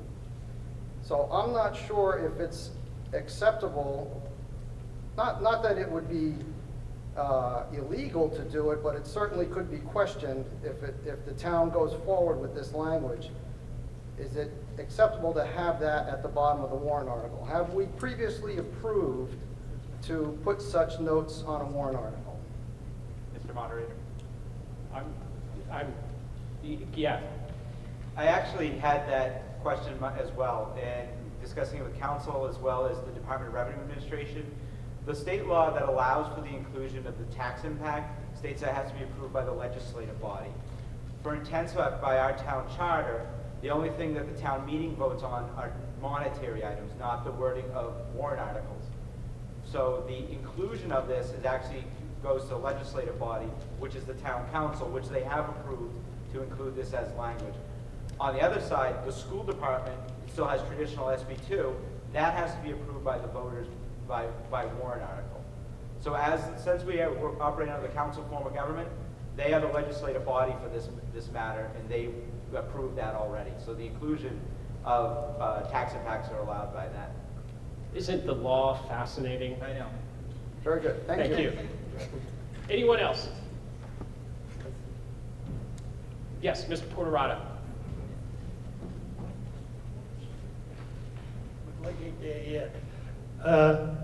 Ed Porterada, 177 Exeter Road. What caused this 23-cent increase? What caused the 23-cent increase? What caused it over the, so? Well, let me put it this way here. I think I know what it is. It's this pension thing. And, it seems to me that this is this should be brought up in the council meeting, but there's a problem with this pension thing anyway, but I hope they're going to correct it because it's going to go up every year, quite a bit amount. You're saying paycheck day? What's that? Pension, oh, I'm sorry, pension. The pension thing, Okay. But I mean, I'll still ask the question, 23 cents is because of the pension? Mr. Fournier, do you have a? Thank you, Mr. Moderator. You're correct. One of the largest impacts on this operating budget was the increase in rates that the town must pay for the retirement, for employees' retirement or the state pension system. That is a cost that we have no control over. That is set by the New Hampshire Retirement System Board of Trustees.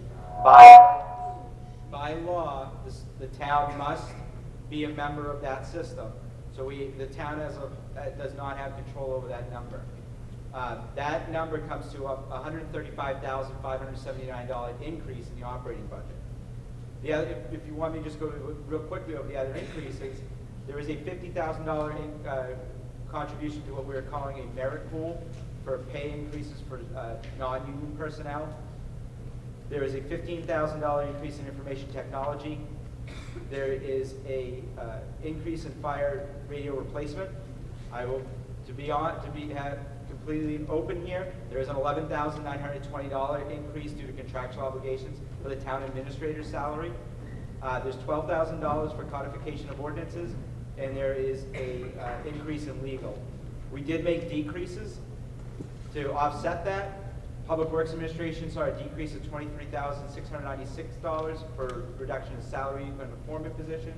We did see a reduction in health insurance because after we audited the accounts, we determined that there was additional funds in there. And we also reduced our welfare budget by $49,000 to reflect actual costs. My point is that this is going to be a problem in the future because the state made the rules on these pension plans and they shoving it back to the towns to pay for it.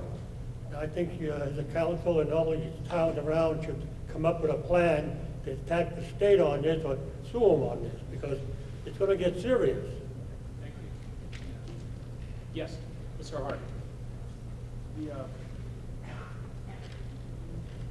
The budget committee changed reduced the proposed operating budget of the town, and I'm wondering if the town council intends to take a position on the revised number, because I don't see a recommendation from the town council on this. Would someone from the town council like to respond to that? Well, we haven't had an official meeting, we haven't had a meeting since the last budget meeting, so we obviously haven't had the opportunity to vote on this as a council. Like the school board had a meeting the day after, so they had an opportunity to vote on it, but we haven't. We certainly could here, but I think we're showing our support of it by not amending the article as it's referenced in it. Any other councilor have anything to say to that?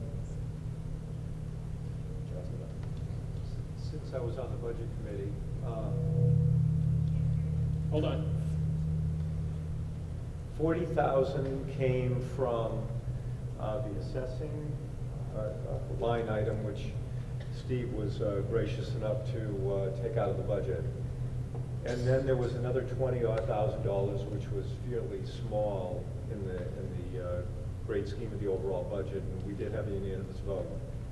And it is my understanding that whatever this increase is going to ultimately cause on the tax rate is hopefully going to be offset with revenues. We did plan for a revenue increase. I don't know if Steve wants to talk to that, but we were looking for a zero impact to the budget at the town council level, so I'll let Steve elaborate if you want.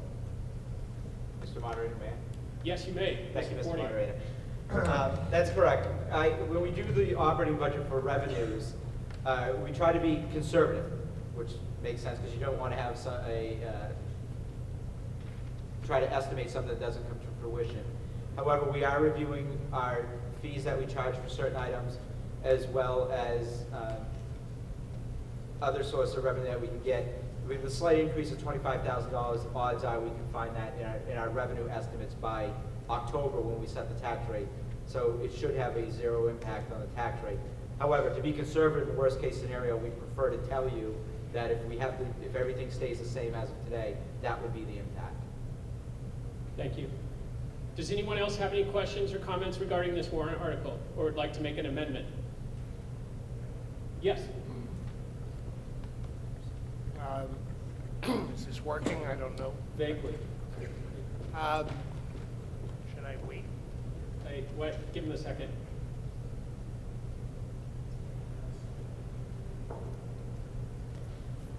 Should I test? Okay. There you go.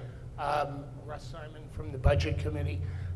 Just so everybody's clear, there are really three things that impact the tax rate. What the expenses are, which if you look at the operating budget, are basically flat from year to year, 2013, the current year to the next year.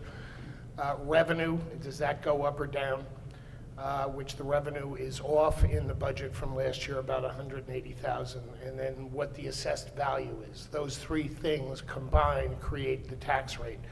I think if you look at the numbers that have been presented by the town council and Steve, you'll see that the operating expenses versus last year are virtually flat, that the revenue is down $180,000, and that the appraised value is basically flat. So the tax increase that's being suggested of 22 cents is not because the expenses went up, but that the revenue went down about $180,000. So the town is effectively taken its operating budget and made it flat to last year, but its estimate of revenue is down, and as a result of having outside revenue down, the tax rate went up slightly. Thank you. Would anybody else have any questions, comments, or desire to amend this warrant article? Hearing none. Article T5, approval of the collective bargaining agreement with New England Police Benevolent Association Local 215. To see if the town will vote to approve the cost items included in the collective bargaining agreement reached between the town of Newmarket and the New England Police Benevolent Association Local 215, which represents the police employees, which calls for the following increases in salaries and benefits at the current staffing level. Fiscal year 214, estimated salary and salary-driven benefits increase $14,432. Fiscal year 2015, benefits and salary increase $19,814. And further, to raise and appropriate the sum of $14,432 for the fiscal year, such sum representing the additional costs attributable to the increase in salaries and benefits required by the new agreement over those that would be paid at current staffing levels. Recommended by the Town Council 7-0, recommended by the Municipal Budget Committee 9-0. If passed, it is estimated that this article will amount to a 2-cent increase in the tax rate, or amount to 2 cents of the tax rate. Does anybody have any, that's not per officer, that's the actual total amount, correct? Yeah. Okay. Does anybody have any comments, questions, or desires to amend this article? Don't be intimidated by Wayne standing over there. Yes, ma'am. Range Doherty, Brielli Circle. The numbers given, the salary numbers given, is there a percentage for those? A percentage of how much that increase represents over the total salary? I don't know, Chief Sear or anyone else, Mr. Fournier? Yes, it's 1.5% in year one and 2% in year two. Yep. Anyone else? Yes, Mr. Deedon.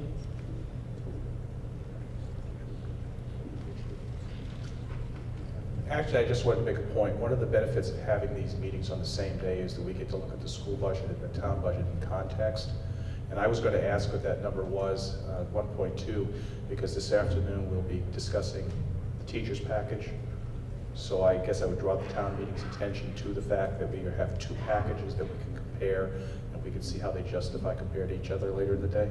Yeah, you're talking about the percentage increase? I'm talking about the percentage increases that the teachers have negotiated, and that package and the package that the police have negotiated. And actually, for purposes of comparison, could we get a little bit of sense of the package here and the history?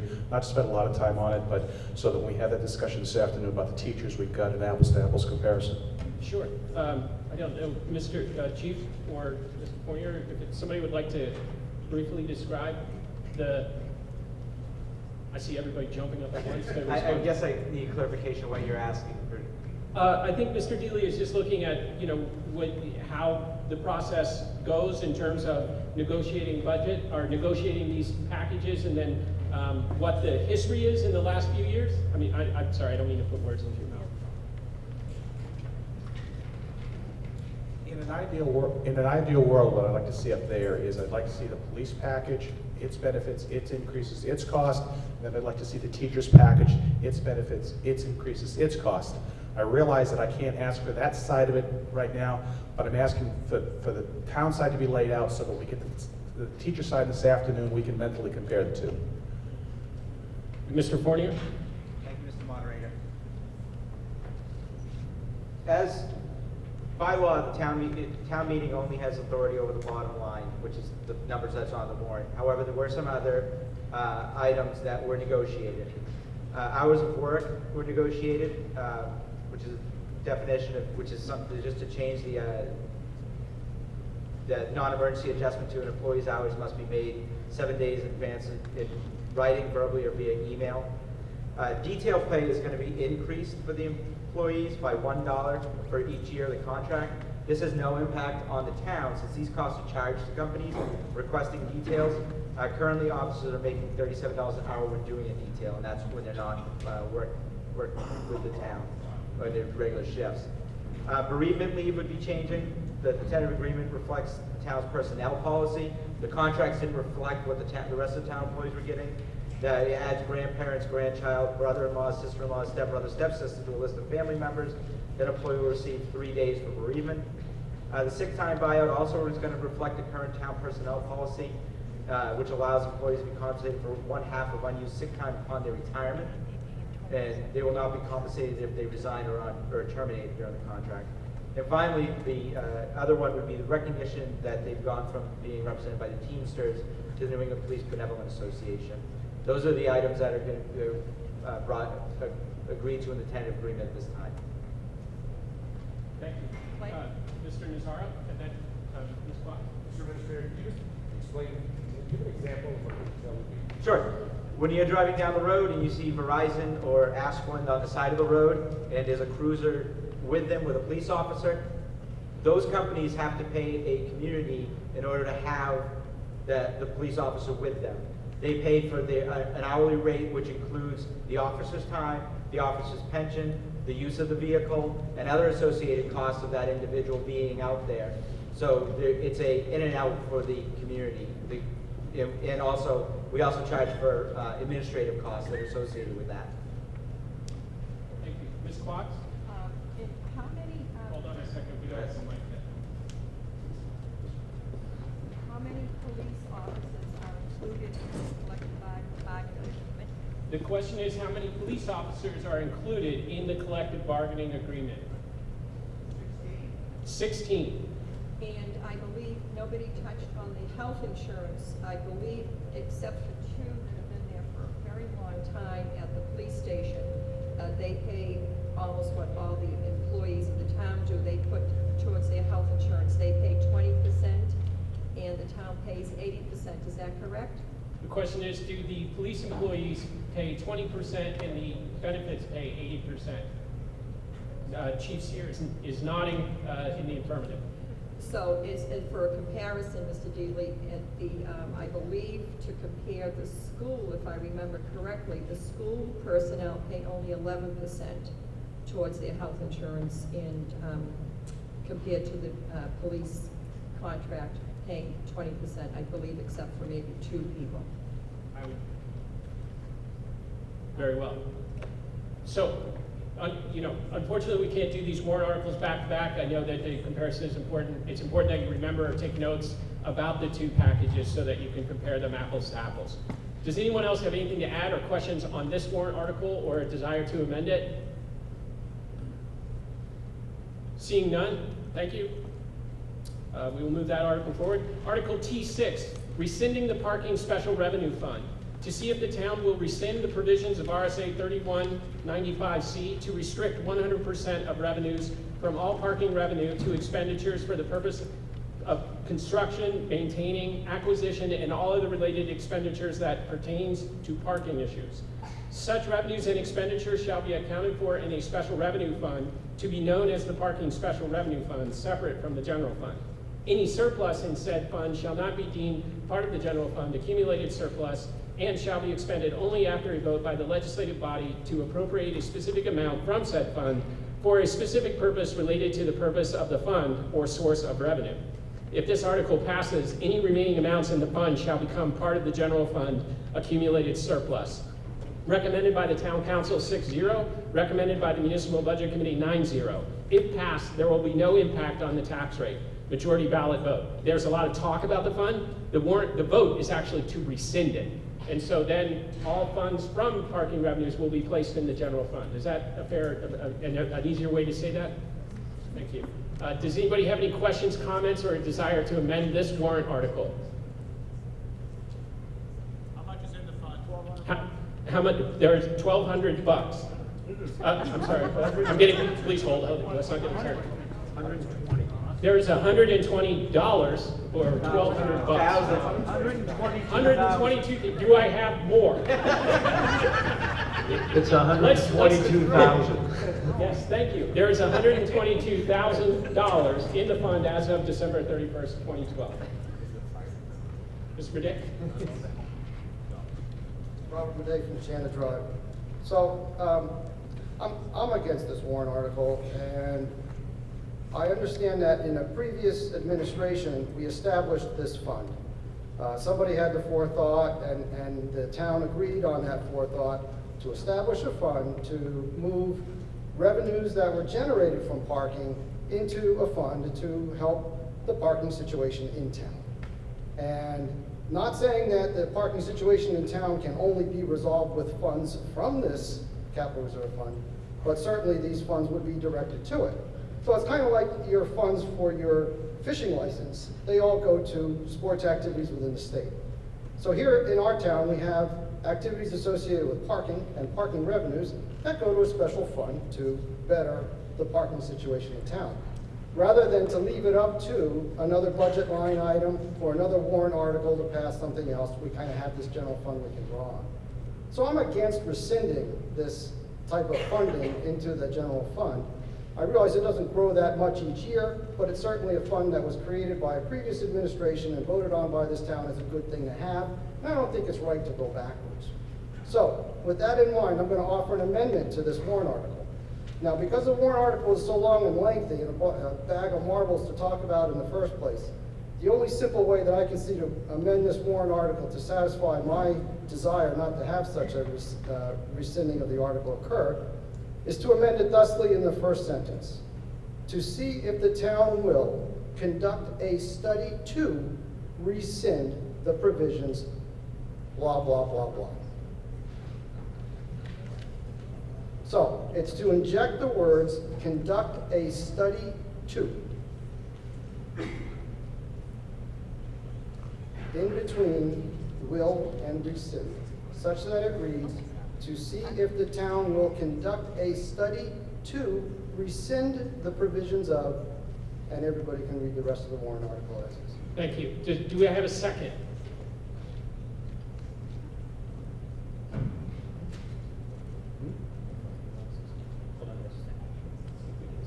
Would anybody like to second Mr. Burdet's motion? Yes, Mr. Archieri seconds it. Bold man. Mr. Hart.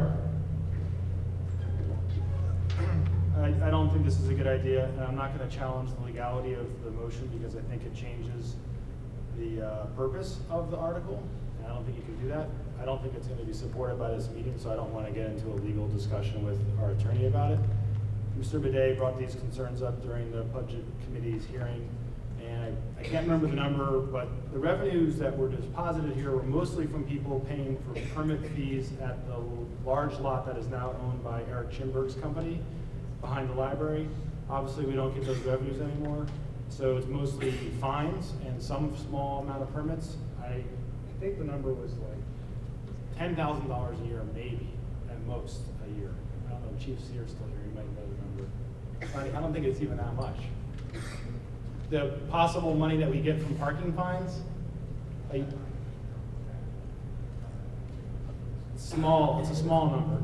So I hear the concern, but if we're gonna try to solve a parking problem that we might have now or in the future, a parking garage, which is likely the most viable option, is $25,000 a spot. So we'll be coming forward with a parking garage bond if we ever desire as a community to solve a potential large-scale parking problem in the future. So I would say this is a good idea. It would help reestablish our fund balance at the appropriate level and not have the money sitting around that everybody forgets about. Yes, Mr. Nazaro. I just want to add to that, for people that didn't have the opportunity to see the council discussions on this, we recognize there's parking problem. We are well aware that for all the talk about business, there it is. For all the talk about business, that it's hard to park to get to businesses in town. So we understand that. We also understand that there has been a study conducted on parking in the town, and that we'll be discussing that in future council meetings. And so it is an issue that we understand is on the plate. We just did not see, especially given the fact that you can count the money going into this in the hundreds of dollars, not even the thousands at this point, now that we're no longer leasing those spots, that this fund wasn't necessary in order for us to address the parking situation as it currently stands. That was our take on it. Does anybody have any questions on the amendment? Yes, Mr. Deedley.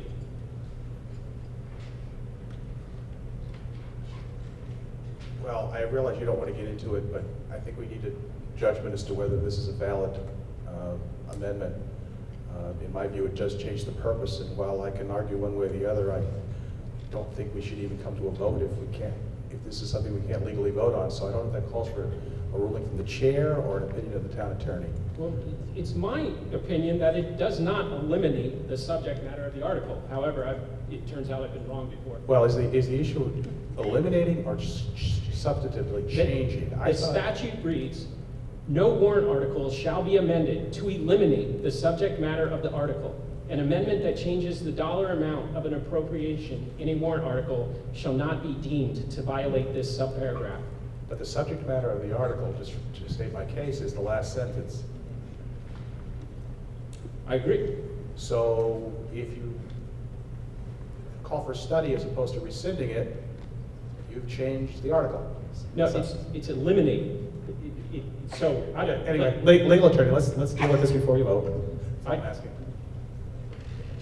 It's an area in which the law isn't settled. This provision, which is RSA 4013-4C, was enacted in 2011, and it hasn't really been interpreted in this type of context before.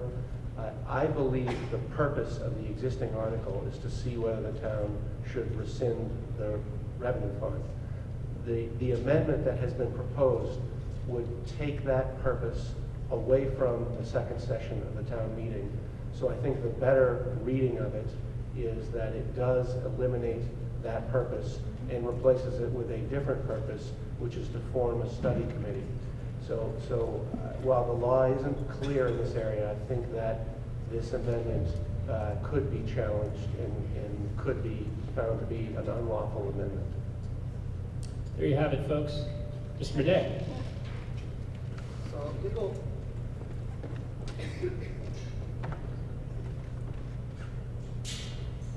Okay, so while legal counsel is absolutely correct that this is a kind of a gray area, from our moderators training session that was just held through the local government center, these words were an acceptable means to make a change to a warrant article.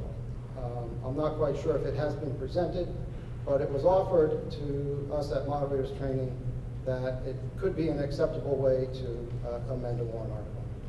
Thank you. So, Move a motion on the amendment. Mr. Hart has made a motion to move the question. If you would grant me some discretion, I think we're about to vote. It is my opinion that we don't have the authority to make the call. The court will make the call if we involve ourselves in a court case. That said, I do not think that this eliminates the subject matter of the article. I think it modifies it. I think it deals with it. I don't know, I cannot tell you what a court is going to say if it reviews this. So with that ambiguity, I think we have to move forward with the vote unless anybody has any questions on the subject matter of amending the article. The amendment to the article is to change the first sentence or the first clause to read as follows. To see if the town will conduct a study to rescind the provisions of RSA 3195C, and then it goes on. So in other words, instead of actually rescinding the provisions, the amendment would call for a study to do so. So, yes, Mr. Dealey.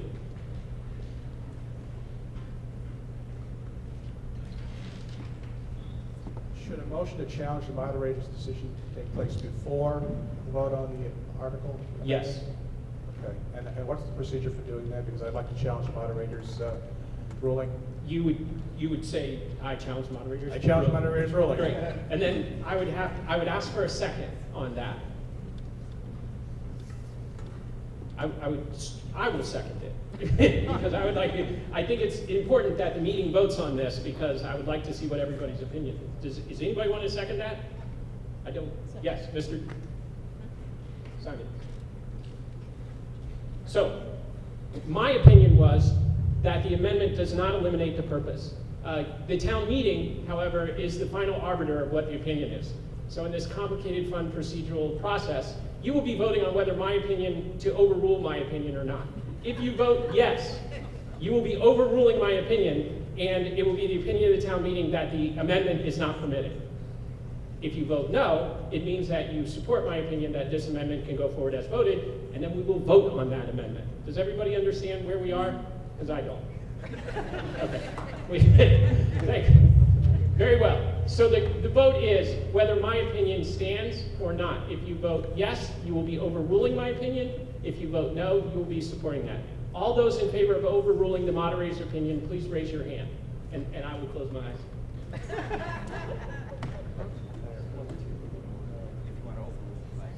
Please, all right, I'm going to ask you to put your hands up and keep them up because we have to count. And I'm going to count. 1, 2, 3, 4, 5.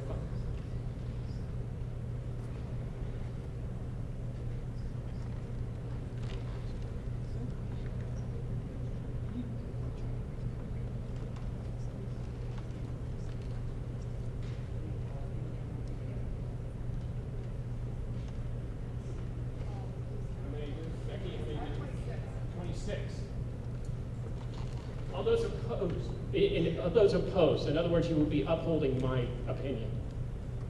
Get in a letter.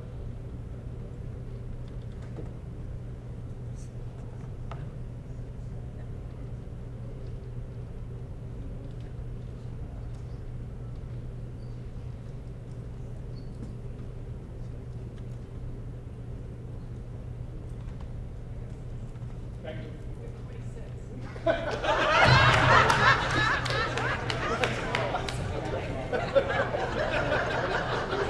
I move the question. So, the moderator can vote to break the tie. Did anybody not vote? Could I please ask everybody to vote? I think there's more than the people that voted. I am not going to break that tie. I refuse. Yes? I have to draw lots. Put a yes and a no in it and draw it out of a hat. I'm not going to do this. I cannot, we will, by law, we have to draw lots. So there will be a yes or no. Mr. Day, you started this mess. I will withdraw my amendment No, to you make don't. this meeting move forward. Okay. I think we have to kind of move forward.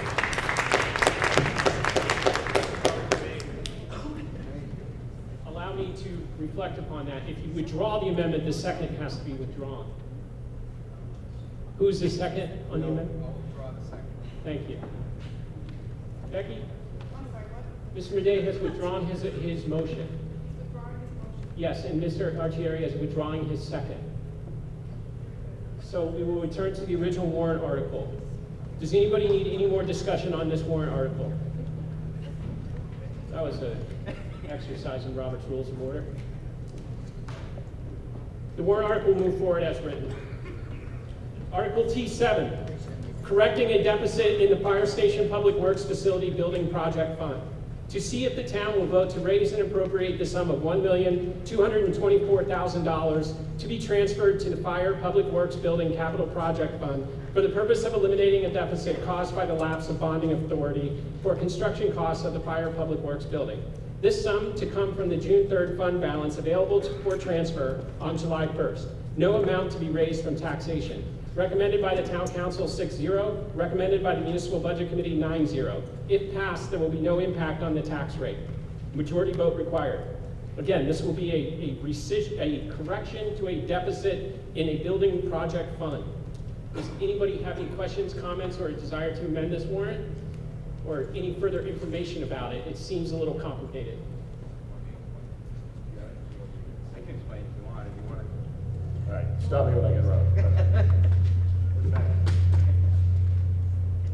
Kill me, Chris, kill me. So, when the new fire station DPW or building was built, it was taken out of just general fund. There was no bonding authority, there was no anything that was taken out of it. But this is a correction of not an accounting error. We currently have this money sitting in reserved fund balance, not money, I'm sorry. This fund sitting as a reserve fund balance. And in order to move that reserve fund balance, to clear that off the books, to cover what is currently a $1.2 million deficit, we need the town to vote on it. It's not something, since it's fiduciary or financial, the town council cannot handle this. It has to go to town meeting. So this has zero impact on the tax rate, except that if this does not pass, we would have to raise funds over the next, I think, 8 more years at the tune of $136,000 in order to cover the deficit. So if it doesn't pass, it actually will, you will see $136,000 every year for the next 8 years will have to be raised out of taxation. So while this does not impact the tax rate as it stands, if it does not pass, we will see an increase, or we'll have to continue to cover that $136,000 a year. Thank you. Clear as mud? Does anybody have any questions or further concerns about this warrant article, or would like more clarification?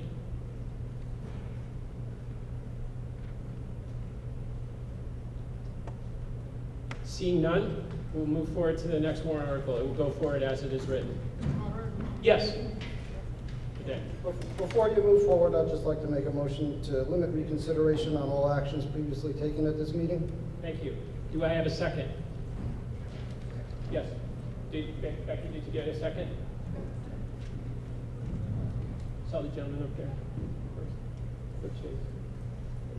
So this vote is a procedural vote. The motion is to restrict reconsideration. Technically, we could have reconsidered other articles and previous votes at a later part of this meeting. Mr. Medea has made a motion to limit reconsideration. If you vote in favor of this, we cannot raise the previous articles or the previous votes that we've already made. Does anybody have any questions on that? So if you vote in the affirmative, you will be voting to limit reconsideration. In other words, what we've said is what we said. We're moving on. All those in favor of limiting reconsideration, please signify by raising your hand. Thank you. Those opposed? Very well. The ayes have it. Article T8, change in purpose of the Fire Capital Reserve Fund. To see if the town will vote to change the purpose of the Fire Capital Reserve Fund previously established in 1961 to allow the purchase of fire and ambulance equipment and vehicles from said fund. Recommended by the Town Council 6-0. Recommended by the Municipal Budget Committee 9-0. If passed, there will be no impact on the tax rate. 2/3 vote required. So this is merely changing the purpose. There is no fiscal contribution to the fund or anything like that. So right now it's just the Fire Capital Reserve Fund and we're adding ambulance. Is that correct?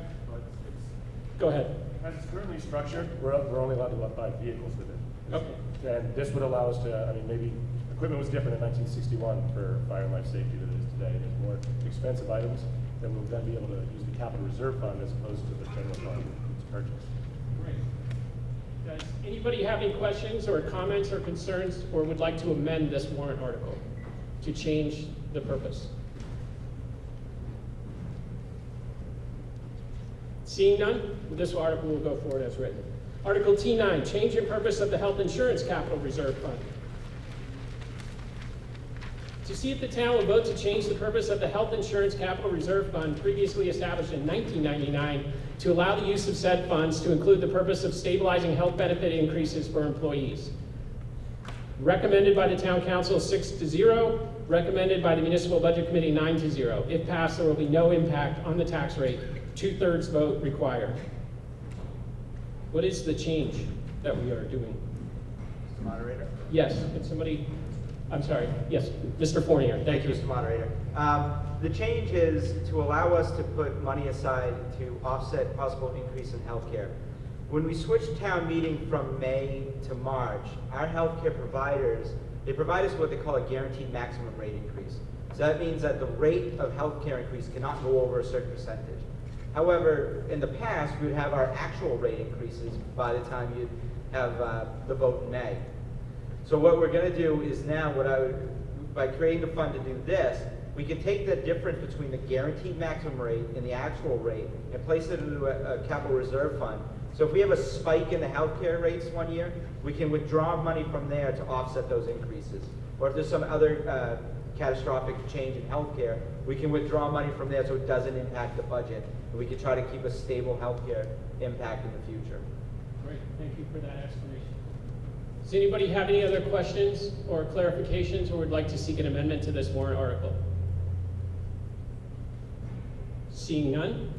Article T10, creation of town revaluation capital reserve fund.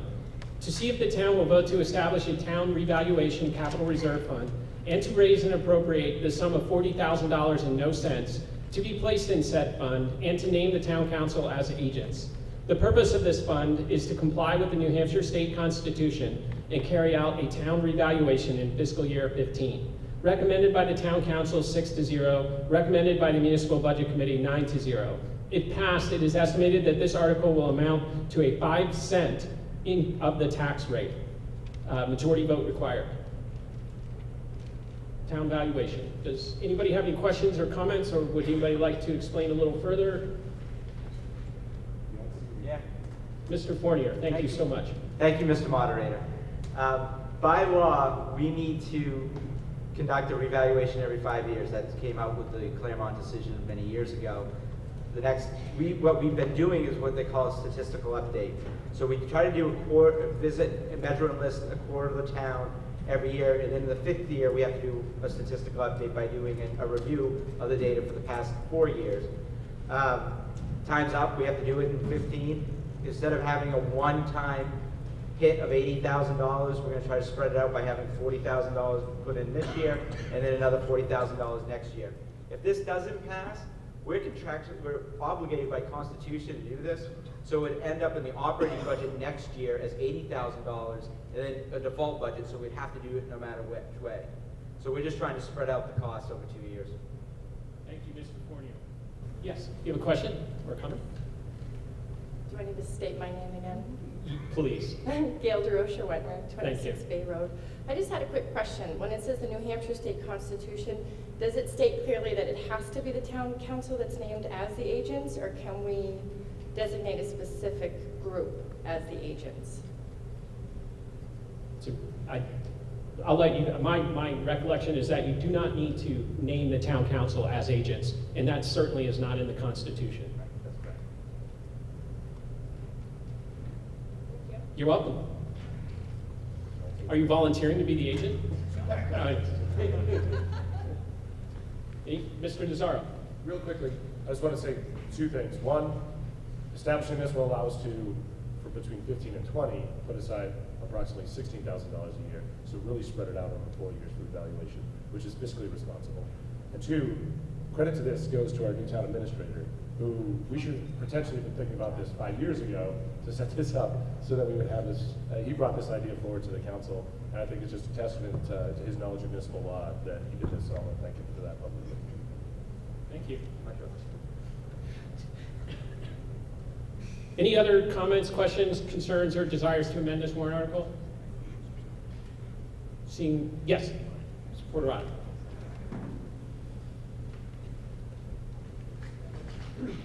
I've got nothing against the assessment. All I'm saying is I hope they're fair.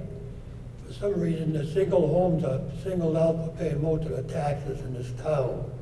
And I hope they spread it around to the apartments, condos, and everything else. That's all I'm asking, because I think they're going too far on these single homes. Thank you. Anyone else? Seeing none, that article will move forward. Article T11, creation of charter commission. Shall a charter commission be established for the purpose of revising the municipal charter or establishing a new municipal charter? recommended by the town council 7-0. The charter is essentially the document under which our town government works. So the council has asked the town meeting to whether a new one should be established, to amend our existing or look at a new. If they decide to make any changes or a new one, that would then come back to the town meeting. Is that correct? Great. Yeah, you'd like to add something? Just that over the last couple of years, we've seen quite a few things that we're not doing according to the charter, outdated. So Could you start over? I don't. Over the last 3 years that I've been on, every year, different things come up on the charter that are outdated or we're not doing or we're unclear on. So I mean, I think that's the need for it. It's a good idea to go forward. I want to add to that too, that there are certain parts of the charter that are currently out of compliance with state law, and we are not a home rule state, which means that everything we do has to be authorized by the state. So we need this in order to just get our ordinances and resolutions in line with what the state law allows us to do. And at the end of the day, you're going to have to vote on who's actually on the charter commission. So there'll be a vote of the town who actually sits on the charter. So would that vote would take place at the next town meeting? No, special election. A special election. How exciting. Sorry. Yes, sir.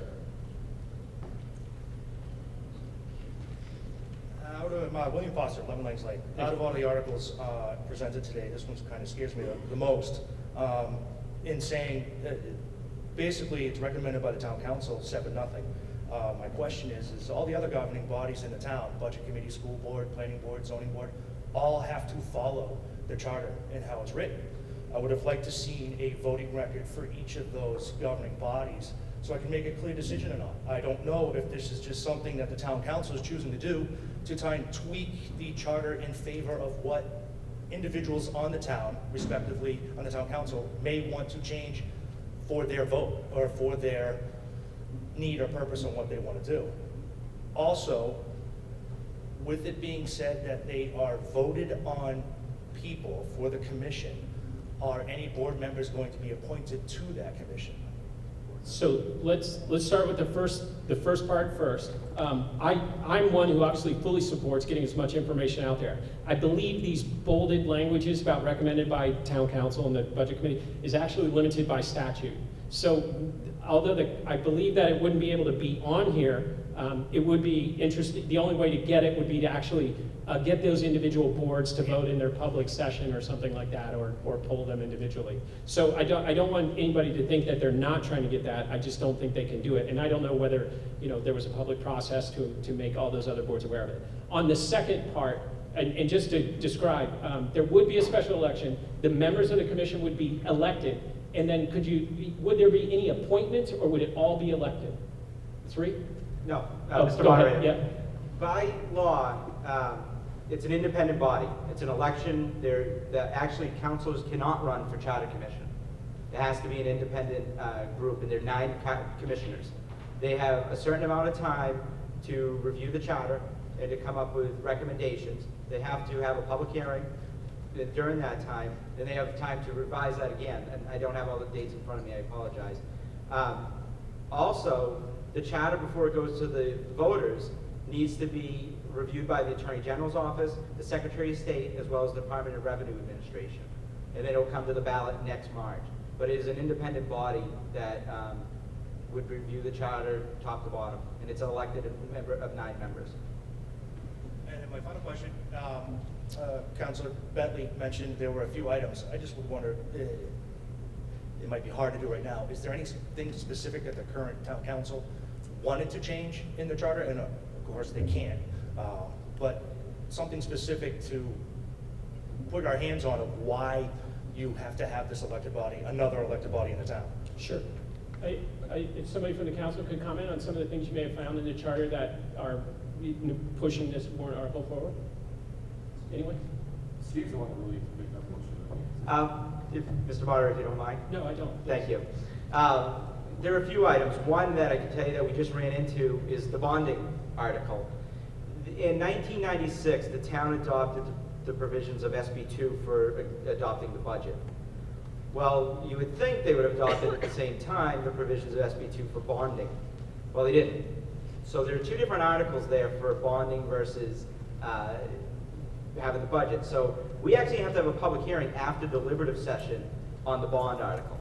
It's already done, it's going to the ballot, but by law, we have to have another public hearing. That's one issue. There's questions on authorities of different departments that are brought up, whether or not things such as the town administrator, town clerk, there's certain duties that are outlined in there that usually aren't outlined in a charter, but are more an ordinance, because the charter should be the base document, and it should be pretty broad and allow ordinances to determine those things. I'm trying to think of another one. I know the clerk has a number too she's seen over the years. And it really needs to be cleaned up and a lot of the ambiguity taken out of it. So, yep. Does the town have any idea when the special election would take place? Like, when would citizens be able to sign up to run?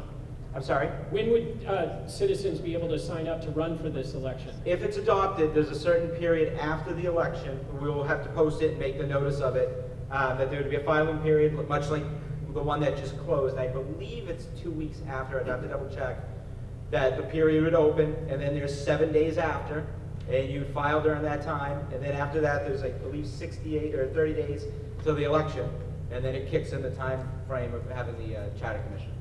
Excellent. And will you be notifying people through this Facebook thing? The Facebook thing, the internet, and I want to see how many more times I can do hand gestures. Okay. Thank you all. Does anybody else have any questions? Mr. Dealey.